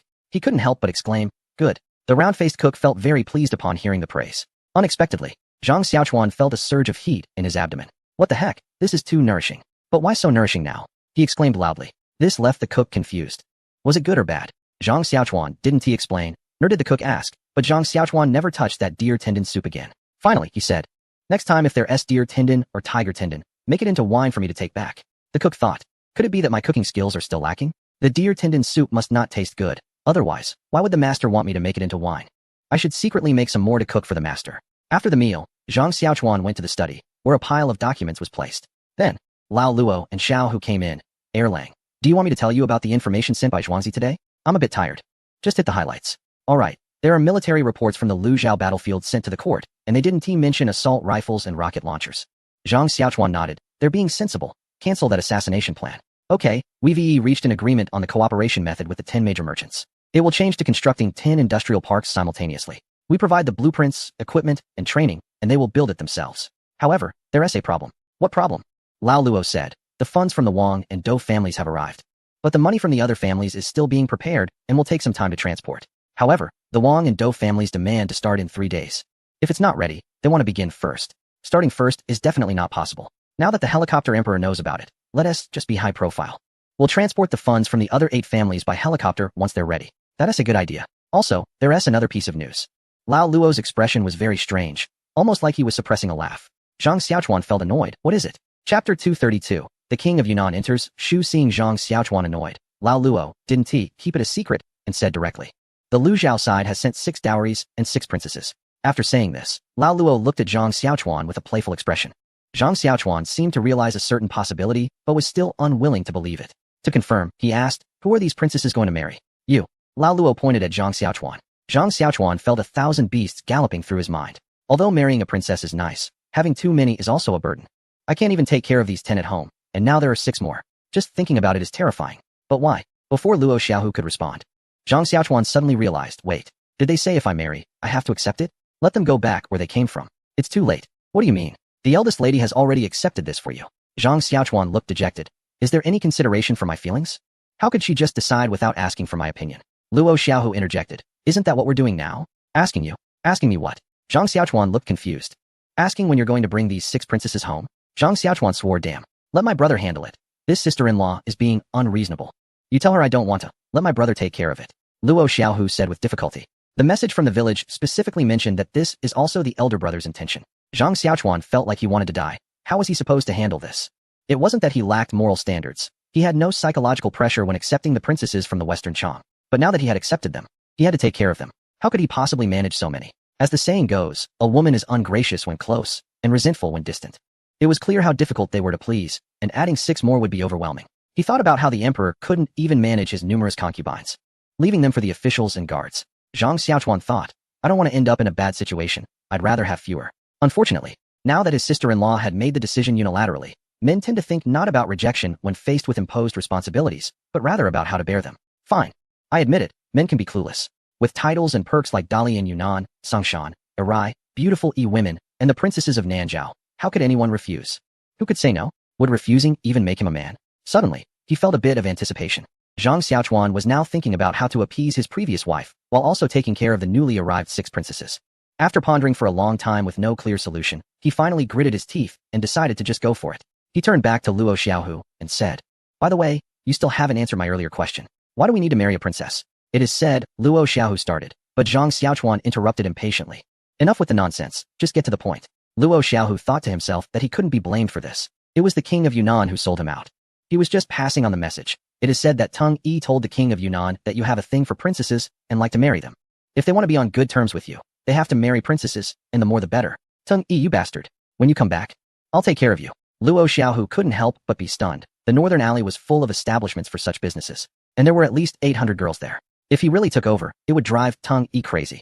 Zhang Xiaochuan noticed Luo Xiaohu was still standing there and asked, "What? Is there something else?" Luo Xiaohu knew this wasn't the best time to bring it up, but he couldn't hold back any longer, so he gritted his teeth and said, "Second brother, I've been losing a lot of hair lately.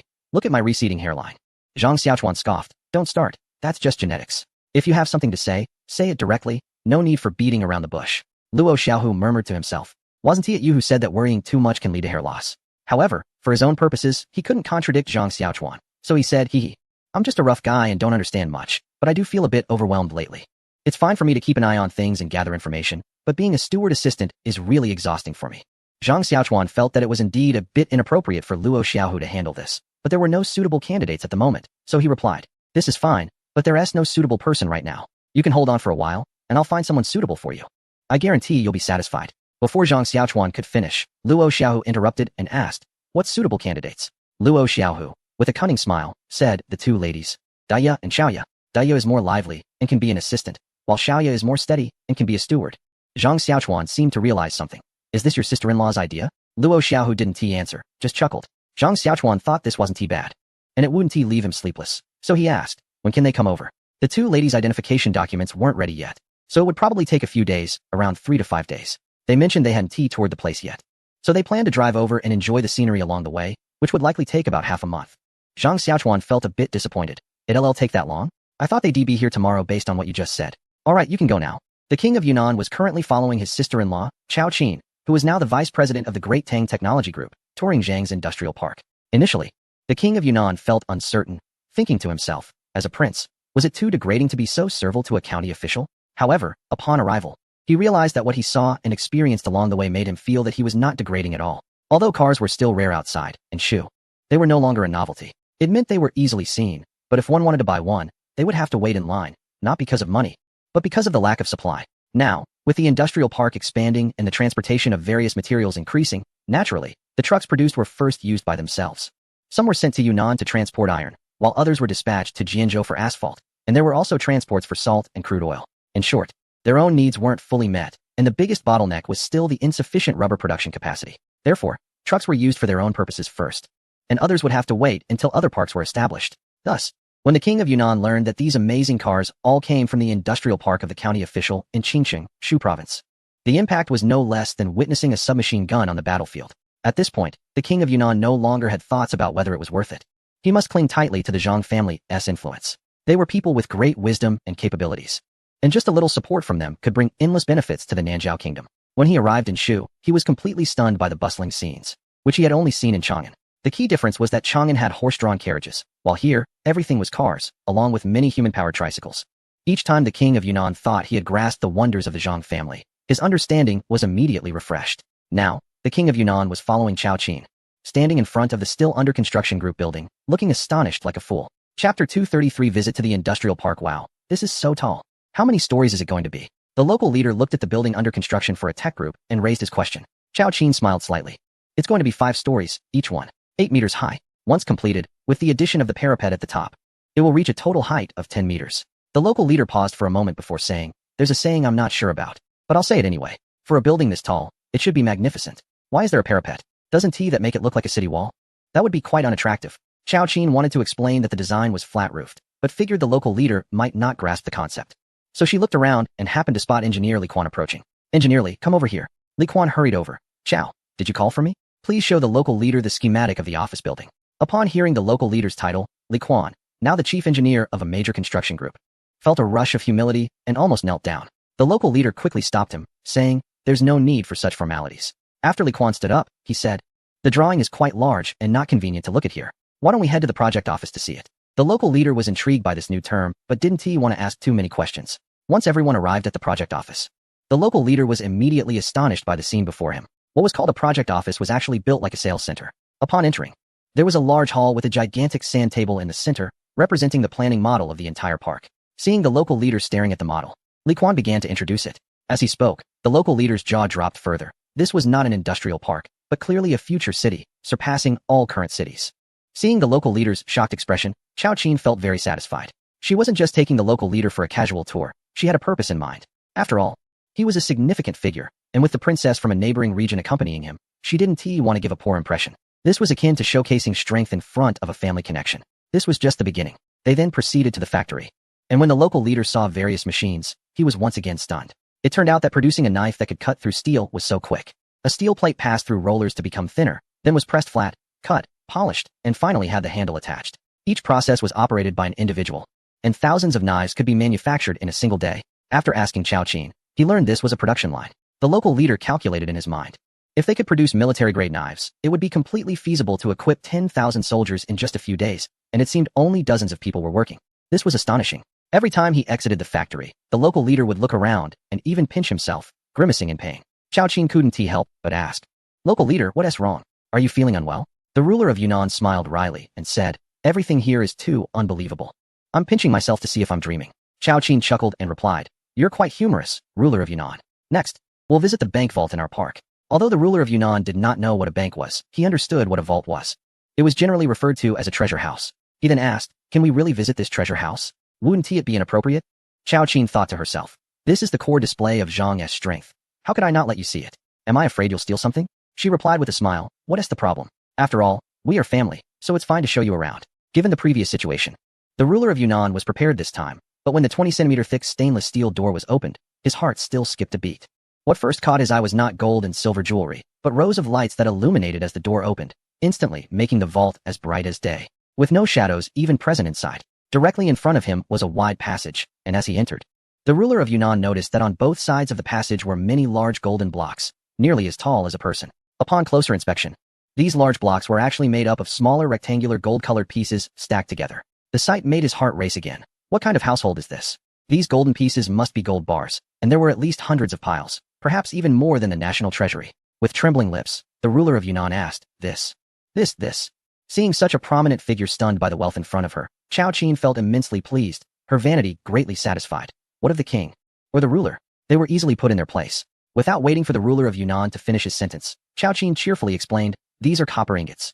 "Copper ingots?" The ruler of Yunnan interrupted, incredulously asking, "How can they be so golden and dazzling? Were they just cast?" "No. They have a layer of something on the surface." Chao Qin momentarily couldn't remember, glancing at the bank manager and the vault keeper nearby. The bank manager quickly interjected, "Miss Chao, it's an electroplated layer." "Oh, right, an electroplated layer." Chao Qin's memory returned, and she continued, "This electroplated layer protects the copper's surface from oxidation, so it always has this golden color." The ruler of Yunnan did not understand the concept of oxidation, but that did not stop him from finding it impressive. He exclaimed, "What an amazing electroplating. If copper can always maintain this golden hue, wouldn't that be just like gold?" Of course, this was just a joke. After all, even if copper doesn't oxidize or change color, it remains copper and can never be like gold. Chao Qin responded, "You're joking, ruler of Yunnan. Let us walk further in while I introduce you." Each copper ingot weighs 6.5 pounds, equivalent to one string of coins. Each block is 7 feet wide and 5 feet high, totaling 100,000 copper ingots. There are about 70 piles here. After stating this figure, Chao Qin specifically glanced at the ruler of Yunnan's expression, and sure enough, he looked utterly shocked. He couldn't help but exclaim, "So many." Chao Qin appeared calm and relaxed, saying, "Fortunately, we still have 3 million coins left to prevent anyone from exchanging them." The king of Yunnan asked, "What do you mean by exchanging?" Chao Qin replied, "Let's go to the next warehouse, the paper currency warehouse, and I'll explain it to you on the way." Chao Qin explained the voucher system to the king of Yunnan. It was quite straightforward, so he understood it well. However, he still expressed his concerns. "This idea is great, but can others accept paper as currency? Even if they do for a while, problems will arise eventually." Chao Qin sensed that the king was implying that everyone was reluctantly agreeing to use the vouchers due to the uniqueness of Zhang's products, and that it wouldn't last long. However, the reality was different, and Chao Qin chose not to explain further, instead pointing ahead. "We have arrived." Chapter 234. I apologize for my rudeness. The king of Yunnan and Chao Qin stood in front of a warehouse. The plaque above the door read Paper Currency Warehouse, and there was a heavy stainless steel door, which was now open. When the king of Yunnan saw the exquisite vouchers, his face immediately turned red. Just a moment ago, he had questioned whether paper could be used as currency. But these vouchers were not just paper. They were clearly works of art. Beautiful, sturdy, convenient, and impossible to replicate. They were simply perfect currency. "Lady, I was reckless. If I had known the vouchers were this exquisite, I would have had no doubts," he said. Chao Qin smiled and replied, "I hope the king can forgive me. I was worried you might find it hard to believe." "That's true. May I exchange some to take back for use?" he asked. "Of course, I originally intended to give you some," she responded. The king of Yunnan was very pleased and pointed to the box in front of him, saying, "Is this for me?" "Not this one, this." Chao Qin tried to continue, but the king interrupted her, suddenly realizing his impetuousness. This was 100 pieces per voucher. And this small box likely contained at least 10,000 vouchers, which meant 1,000,000 pieces. It was indeed inappropriate for him to just reach out and take them. Chao Qin seemed to see through the king's thoughts and said, "You misunderstand, king. It's not that I'm being petty. To be honest, even I cannot take anything from this treasury." The king of Yunnan asked in confusion, "I didn't expect that managing business would be so complicated." Chao Qin smiled. Knowing the king had misunderstood again. "It's not that I don't have the authority to take it. It's that I cannot. All transactions in our treasury must be handled by designated cashiers. For example, if I want to take this box of vouchers, I need to write a request. And after several layers of verification, it can be taken out for me. I cannot just take it myself." "I see. It makes sense that such an important place adheres strictly to rules rather than personal connections." The king looked around the large treasury and remarked, "I wonder how many vouchers it can hold." Although he was merely expressing his thoughts and not actually asking for a precise amount, Chao Qin answered, "Currently, there are about 10 million vouchers stored here. If it were to be filled, it could probably increase tenfold." Chao Qin spoke lightly. So the king of Yunnan didn't immediately realize the amount, and he mentally went through it. A cash reserve of 10 million guan, plus a copper coin reserve of another 10 million guan. For some reason, the king of Yunnan felt a wave of bitterness. As the ruler of Yunnan, he had never seen, let alone taken out, such a large sum of money. After leaving the treasury, he felt somewhat lost. Originally, Chao Qin planned to show him the military strength of the Zhang family, but it seemed unnecessary now. Chao Qin was not merely bored or driven by vanity. Although she was a woman, she was in charge of the entire business and wealth of the Tang Technology Group. Earlier, when Zhang Xiaochuan suddenly allocated resources for tens of thousands of people to head south, she sensed something was amiss. Chao Qin thought that Zhang Xiaochuan must have taken down Nanzhao, which was why the king of Yunnan sent his princess. Naturally, sufficient intimidation was needed to ensure they would follow the Zhang family. Over time, the Zhang family would become the uncrowned king of Shu, while Nanzhao and the 8 western Chang states would become the Zhang family's backyard. If Zhang Xiaochuan knew this, he would probably say, "Sister-in-law, your vision is too small. I'm planning to conquer the Biao kingdom and use it as a stepping stone to conquer the world." The Biao kingdom was chosen because it was the closest and had a seaport. However, Chao Qin's intimidation had an unexpected effect. Little did anyone know that it planted a seed in the king of Yunnan's heart, which later led him to firmly stand by the Zhang family when he fell out with the Tang dynasty. Getting back to the point. After Chao Qin showed the king of Yunnan around, she presented the betrothal gifts. It was quite an eye-opener for Chao Qin. She had never seen a case where the bride brought the dowry without any betrothal gifts. But this time, it was the second occurrence. The king of Yunnan was very satisfied, as the first item on the dowry list was firearms and ammunition, and the second was cash vouchers amounting to a full 1,000,000 guan. Chao Qin couldn't be blamed for being extravagant. The key was that there were 6 princesses, and it was unacceptable to have a small dowry. Overall, these items were worth over 10 million guan in market price. The actual cost was probably less than 1/10 of that, with only the cash vouchers being real money. However, instead of returning to Nanzhao, the king of Yunnan sent someone to deliver the betrothal gifts back and headed north, as he needed to present himself in the capital to accept his title for unifying the 6 states. In a palace of the Xingqing Palace, a richly dressed beautiful woman sat gracefully, and Zhang Xiaochuan bowed respectfully. "I am Zhang Xiaochuan, here to pay my respects to Lady Wu."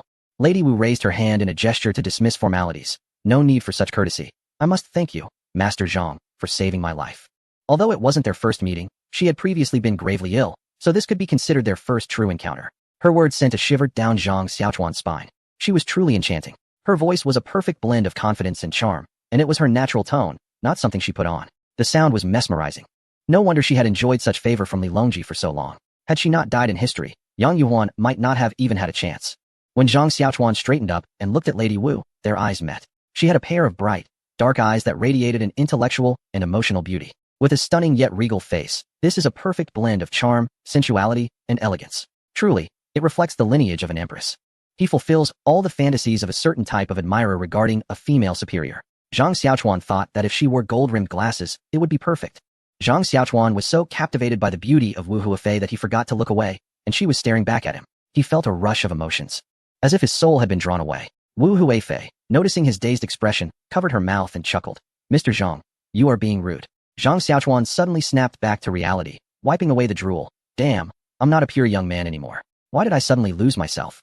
It seems like I've been acting like a lovesick fool lately, unable to control my thoughts." In that brief moment of distraction, he quickly bowed and apologized. "I apologize for my rudeness. Please punish me, Wu Huifei." Wu Huifei did not respond verbally, but instead approached him, gently taking his arm and lifting it.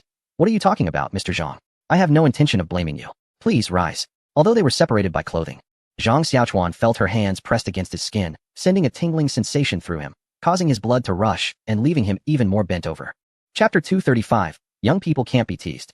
Seeing Zhang Xiaochuan still bowing, Wu Huifei tried to help him up, but he not only remained bent over, but also took a step back. Wu Huifei thought, this young man looks inexperienced, yet he's quite clever, knowing how to avoid suspicion. With that, she waved her hand to dismiss those around them. Seeing everyone leave, Zhang Xiaochuan felt even more distressed. Don't go. I'm losing control here. Being alone with a woman is really overwhelming. He wanted to step back even further, but unexpectedly, Wu Huifei suddenly pulled him with force. Zhang Xiaochuan lost his balance and fell onto her, while she also stumbled backward, ending up beneath him, enveloped in warmth and softness. Realizing the predicament, Zhang Xiaochuan wanted to get up immediately, but it felt as if all his strength had vanished.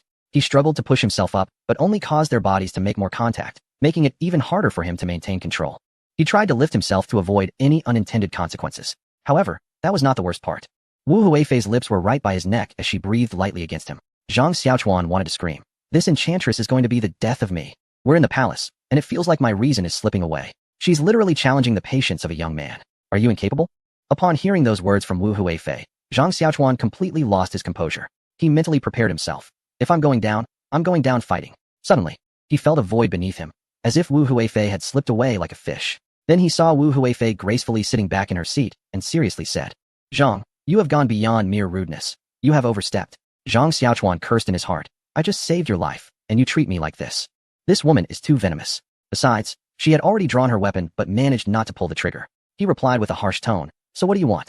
Do as you please. Oh dear, how can a gentleman like you argue with a lady? Wu Huifei chuckled, and look, you're bleeding. Damn, is she really that furious? Zhang Xiaochuan quickly wiped his nose and found blood. What a powerful woman. Wu Huifei stopped laughing but still had rosy cheeks, looking irresistibly charming. She sighed lightly. Zhang, you are indeed young and impulsive, easily provoked. Who is easily provoked? Your whole family is easily provoked. Do you even know that sudden stops can be fatal? After their quarrel, Zhang Xiaochuan's anger had shifted from his lower body to his head, and he was furious, disregarding any hierarchy and speaking recklessly. Unexpectedly, Wu Huifei was not angry at all. Alright, it's my fault. Actually, if you want something, I might just give it to you. What? Zhang Xiaochuan interrupted her in shock, but immediately regretted it, wondering if she was still teasing him. He cooled down his tone. Do you expect me to believe that? A woman like you should have been reincarnated long ago. Otherwise, how many men would perish under your charm? Flattery won't get you anywhere, but I'm not joking. As long as you treat me as your master and serve me well, we can be on good terms. Then you can have things your way. Zhang Xiaochuan thought about it. This didn't sound like a lie, but could it really be that simple? He asked, Wu Huifei, are you joking? I'm just a low-ranking official, barely noteworthy in the capital. What value do I have for you to form an alliance with me? Wu Huifei replied, you're too modest. You went from being an unknown to a 6th-rank official in less than a month. At this rate, you'll be a prime minister in a year. How can you still say you're not noteworthy? Zhang Xiaochuan shook his head. I never thought of being a prime minister. And while it's easier to rise below the 5th rank, reaching the 5th rank is already difficult. Besides, I don't need you to mock me. Wu Huifei said. As long as you follow me, I will surely speak well of you in front of the emperor. Promotion will be just around the corner. Though Zhang had been impulsive earlier, he was now angry but had regained his composure. He realized he couldn't agree hastily, and getting involved with such an unpredictable woman would lead to endless trouble. So he said, this matter is significant. I need to think about it. Wu Huifei seemed to anticipate his response, offering no reply, and simply said, I'm tired now. You may leave, Zhang. Zhang Xiaochuan cursed in his heart. You heartless woman. I will settle the score with you for this humiliation one day. Zhang Xiaochuan left the palace and headed straight for the official office in the royal city. As there were many official duties awaiting him, while walking, he couldn't shake off the feeling that something was amiss. He was feeling unusually hot and had a mind full of unhealthy thoughts. However, this didn't seem reasonable. Although Consort Wu was beautiful, she shouldn't have had such an effect on him, and with so many stunning wives, he felt somewhat immune to the allure of beauty. Even if he had been momentarily stirred by Consort Wu, he should have calmed down by now. But why was he feeling even hotter? Just then, he glanced up and saw the entrance of the Imperial Medical Office. Since he was already there, he thought he might as well get a checkup. However, the Imperial Medical Office was not like a workplace clinic where anyone could just walk in and receive treatment.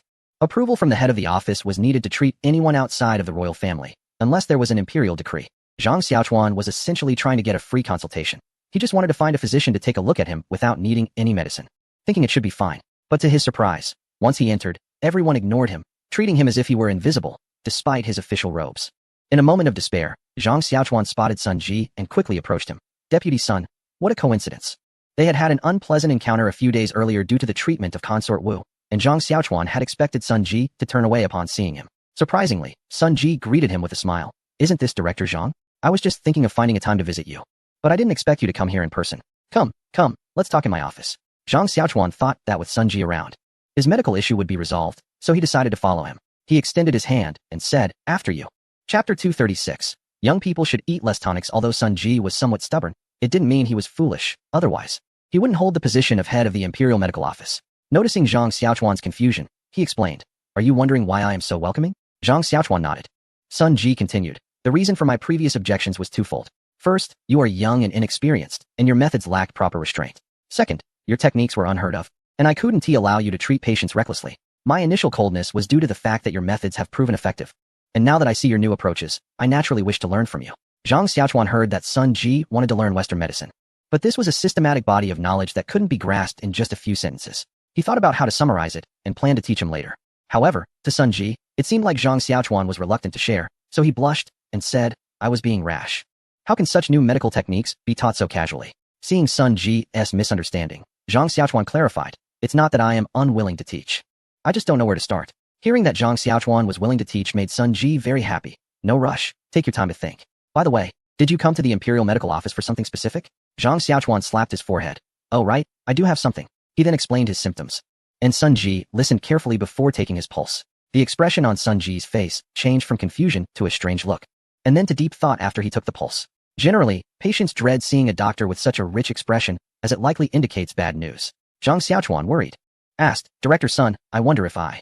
Sun Ji noticed Zhang Xiaochuan's concerned expression and smiled. "No need to worry, it's nothing serious. Just an excess of internal heat." Zhang Xiaochuan cursed inwardly, knowing he would have to use a transition. "Director Sun, could you please be straightforward?"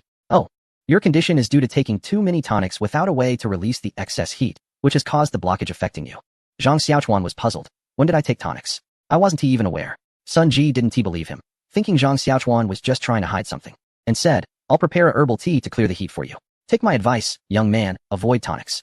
"I understand. Thank you for the reminder, Director Sun." Zhang Xiaochuan felt he had no way to argue. So he told Sun Ji that he would remember to study new medical practices and would share some texts with him later. He took the herbal tea and, without lingering, prepared to leave. Sun Ji held him back, saying, "Well, your internal heat is quite serious. For your health, I think you should visit the North Alley." Zhang Xiaochuan casually agreed, "All right." Then he turned to leave, thinking, "Is there a clinic in the North Alley that's better than the Imperial Medical Office? That seems unlikely. North Alley, how ridiculous." Although he cursed Sun Ji, his body was quite honest. The heat was indeed difficult to dissipate. However, he didn't go to the North Alley, but headed to the Middle Alley instead. Zhang Xiaochuan thought to himself, "Given my current status, I should be looking for courtesans in the Middle Alley or South Alley. Those in the North Alley who engage in more explicit business aren't worthy of my attention." Despite being in a different body, Zhang Xiaochuan's characteristics as a homebody and a straight man remained intact. He preferred familiar shops when going out, so he headed straight for Fengfei Building in the Middle Alley. To his surprise, as soon as he arrived at the entrance, he heard a commotion inside. Zhang Xiaochuan thought, "So early, and there are already people at the brothel? I was worried I'd come too early and find it closed." Just as he stepped inside, he felt a sudden darkness before a large hand grabbed a stool that was coming towards him. Zhang Xiaochuan inwardly exclaimed how close he had come to danger. Luckily, 2 guards were following him, or he might have been seriously injured. Once the guard set the stool down, Zhang Xiaochuan shouted, "Which bastard is trying to set me up?" Looking further inside, he saw a group of people causing a ruckus at Fengfei Building. Zhang Xiaochuan realized that someone had come looking for trouble, and he had just happened to walk in on it. Given his old acquaintance with Hua Qingguo, he felt obligated to help her sister's establishment. Though there were only 3 of them, the 2 guards had high combat skills, and if worse came to worst, they had firearms. Standing tall, he shouted again, "Which bastard is trying to set me up? Anyone here ready to fight?" Zhang Xiaochuan walked in while talking, and only then did he notice a few young rascals sitting on the central stage, with Huaman standing beside them. Among them, he recognized 2. One was Li Xiao and the other was Wang Chan. At that moment, the people who had been causing trouble slowly gathered and surrounded Zhang Xiaochuan and his companions from behind. The young rascals also stood up and walked over to face Zhang Xiaochuan. The one in the middle spoke up, "You are Zhang Xiaochuan?" Zhang Xiaochuan did not know this person, and clearly, he did not recognize Zhang Xiaochuan either. He must have been told by Li Xiao. Zhang Xiaochuan ignored him and asked the guards beside him, "Did you see who threw something at me just now?" The guards, with their keen insight, had already identified the person who accidentally injured Zhang Xiaochuan by throwing a stool. However, before he could respond, the young rascal shouted, "You dare to ignore me, you commoner? Do you believe I can make you regret it today?"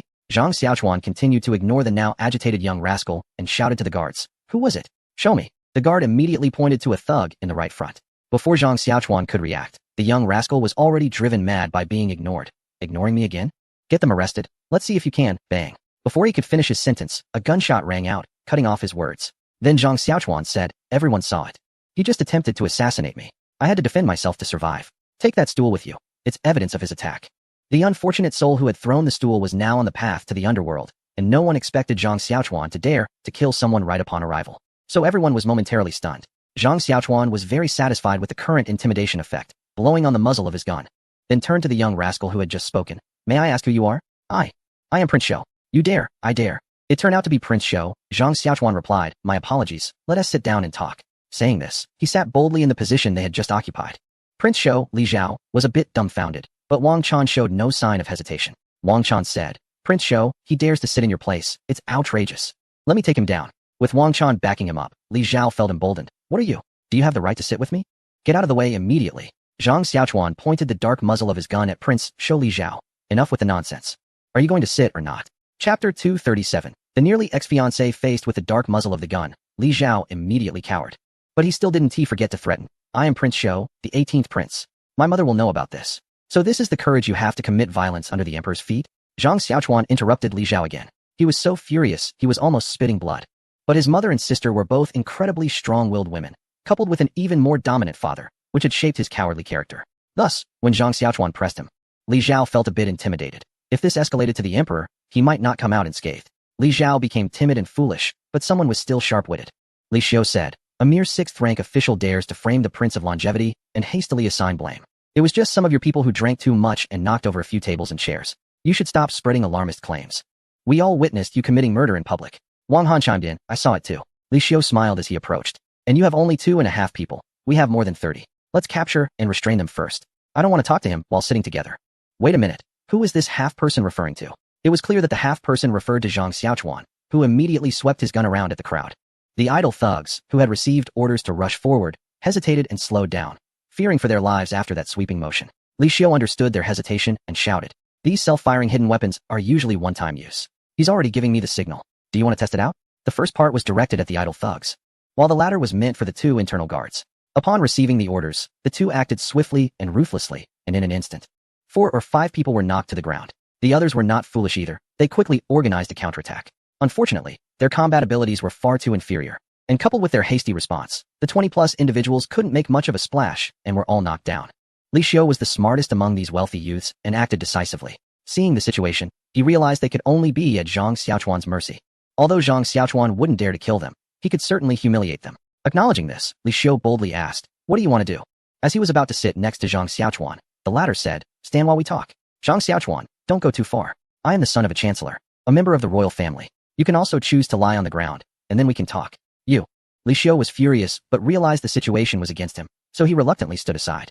The thugs, feeling some relief from their pain, got up and obediently stood to the side, not daring to breathe. Zhang Xiaochuan surveyed the room and said, Sister Hua, please explain what happened. Before Sister Hua could respond, Wang Han interjected, Zhang Xiaochuan, who do you think you are to judge this case? Zhang Xiaochuan looked at Wang Han and said, what? If the road is uneven, someone should level it. If there are injustices, someone should manage them. You smashed a shop, and I happened to witness it. Am I not allowed to ask about it? Li Xiu retorted, don't twist the facts. When did we smash a shop? I already mentioned it was an accident where we bumped into some tables and chairs while walking. Even if you want to meddle, there needs to be a victim. Where is your victim? The victim is right here. Sister Hua, you tell them. To everyone's surprise, Sister Hua looked frightened and stammered, unwilling to speak. If she compromised, there would be no way to handle the situation. However, that couldn't be allowed. After all, once intervened, it had to be followed through. In the past, being timid and weak prevented justice from being served. Now, possessing the principle of equality for all and still not being able to uphold justice would be better off dead. At this moment, Wang Chan gleefully said, no one to blame now, huh, kid? Let's calculate. Wait. Zhang Xiaochuan interrupted Wang Chan, still pondering in his heart. How should this matter be handled?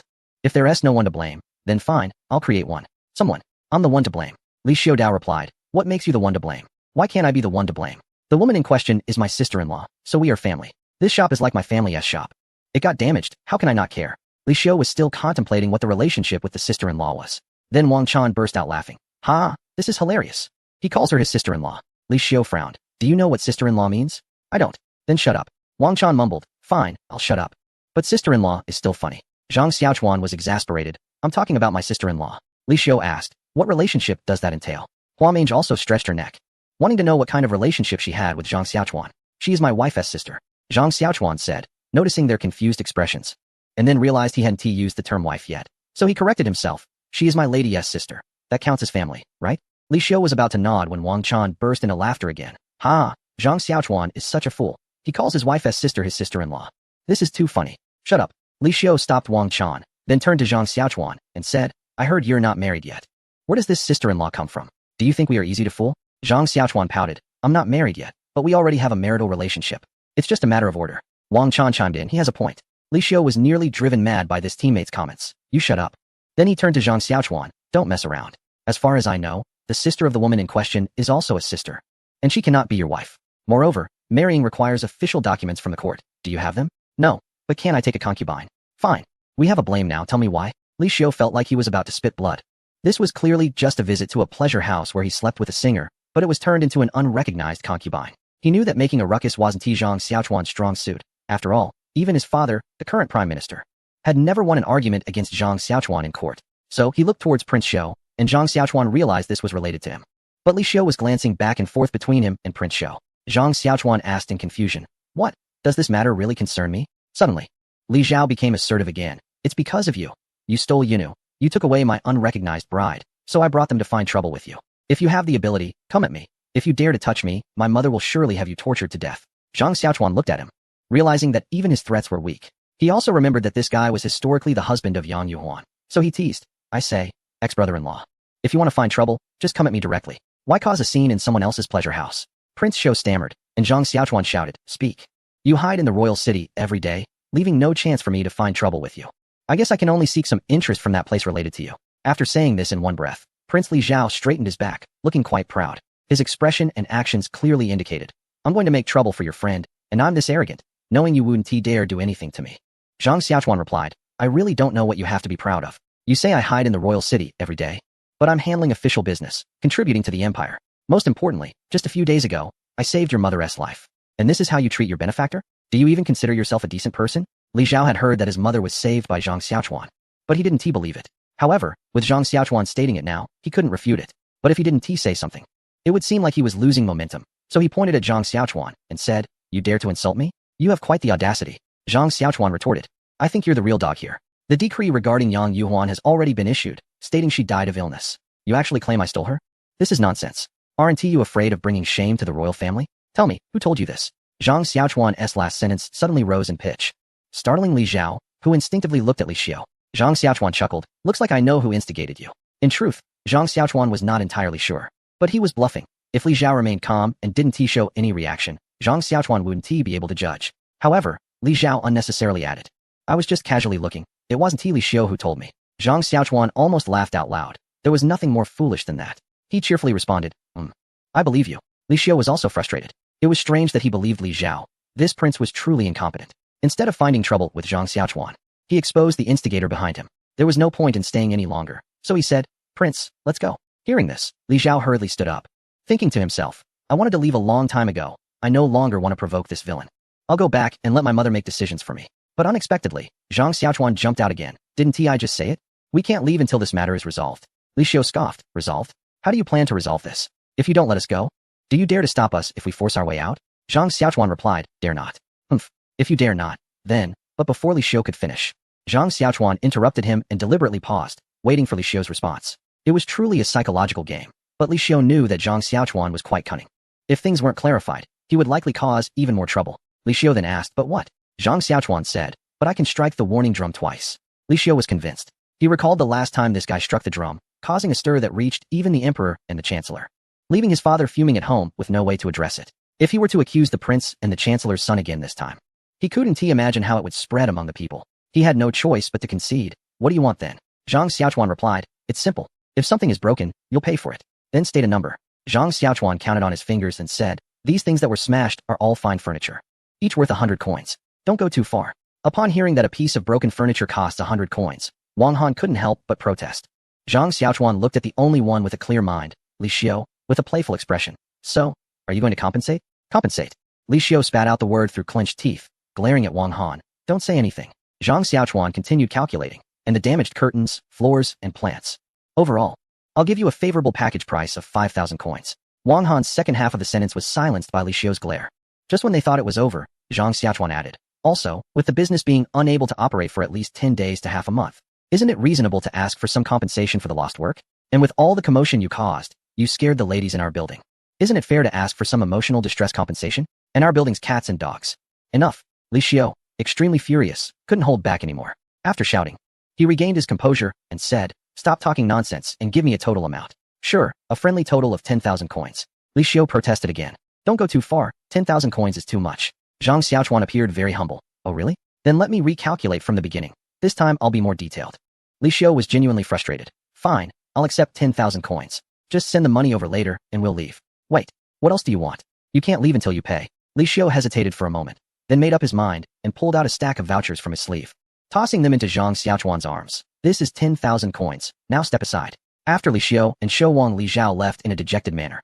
Zhang Xiaochuan directly handed the vouchers to Huameng. Huameng quickly refused. "I can't take this. It was given to you by Li Xiaoxiao."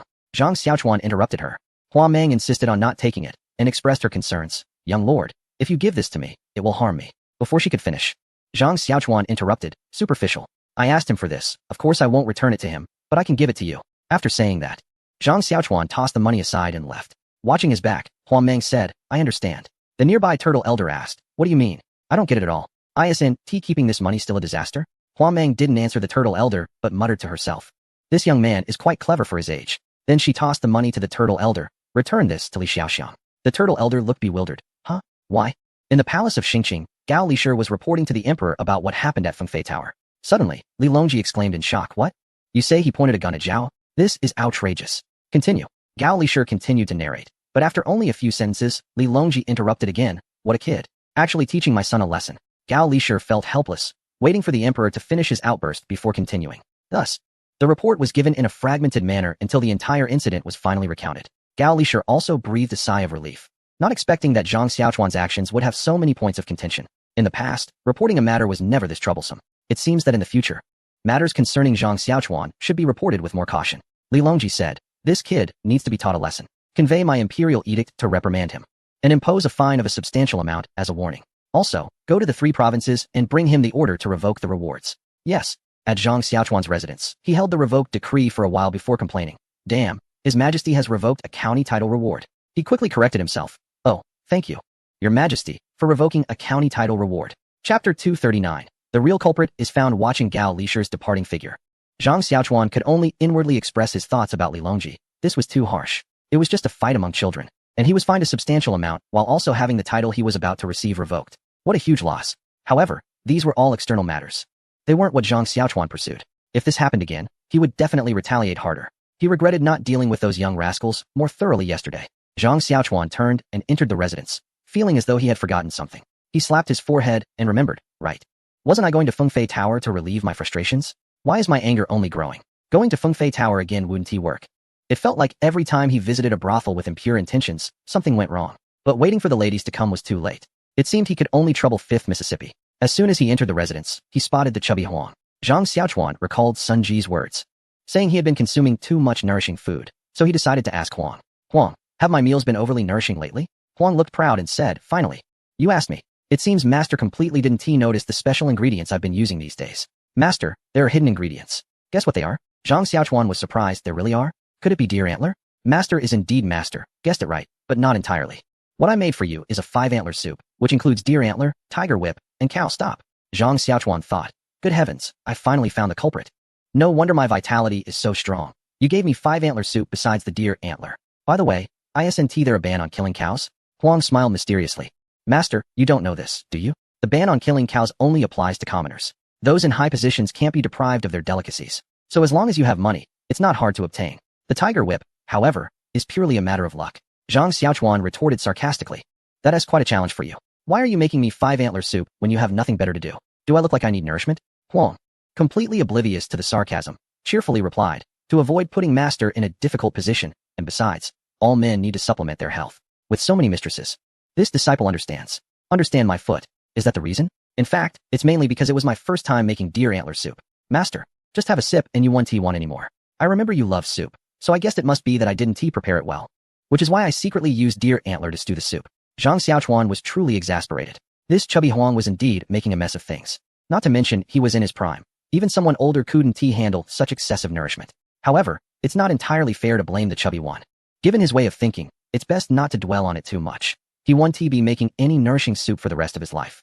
But he can still enjoy some in the future. So, I gently suggested, "Well, the soup has indeed been well prepared these past few days, with no fishy taste at all.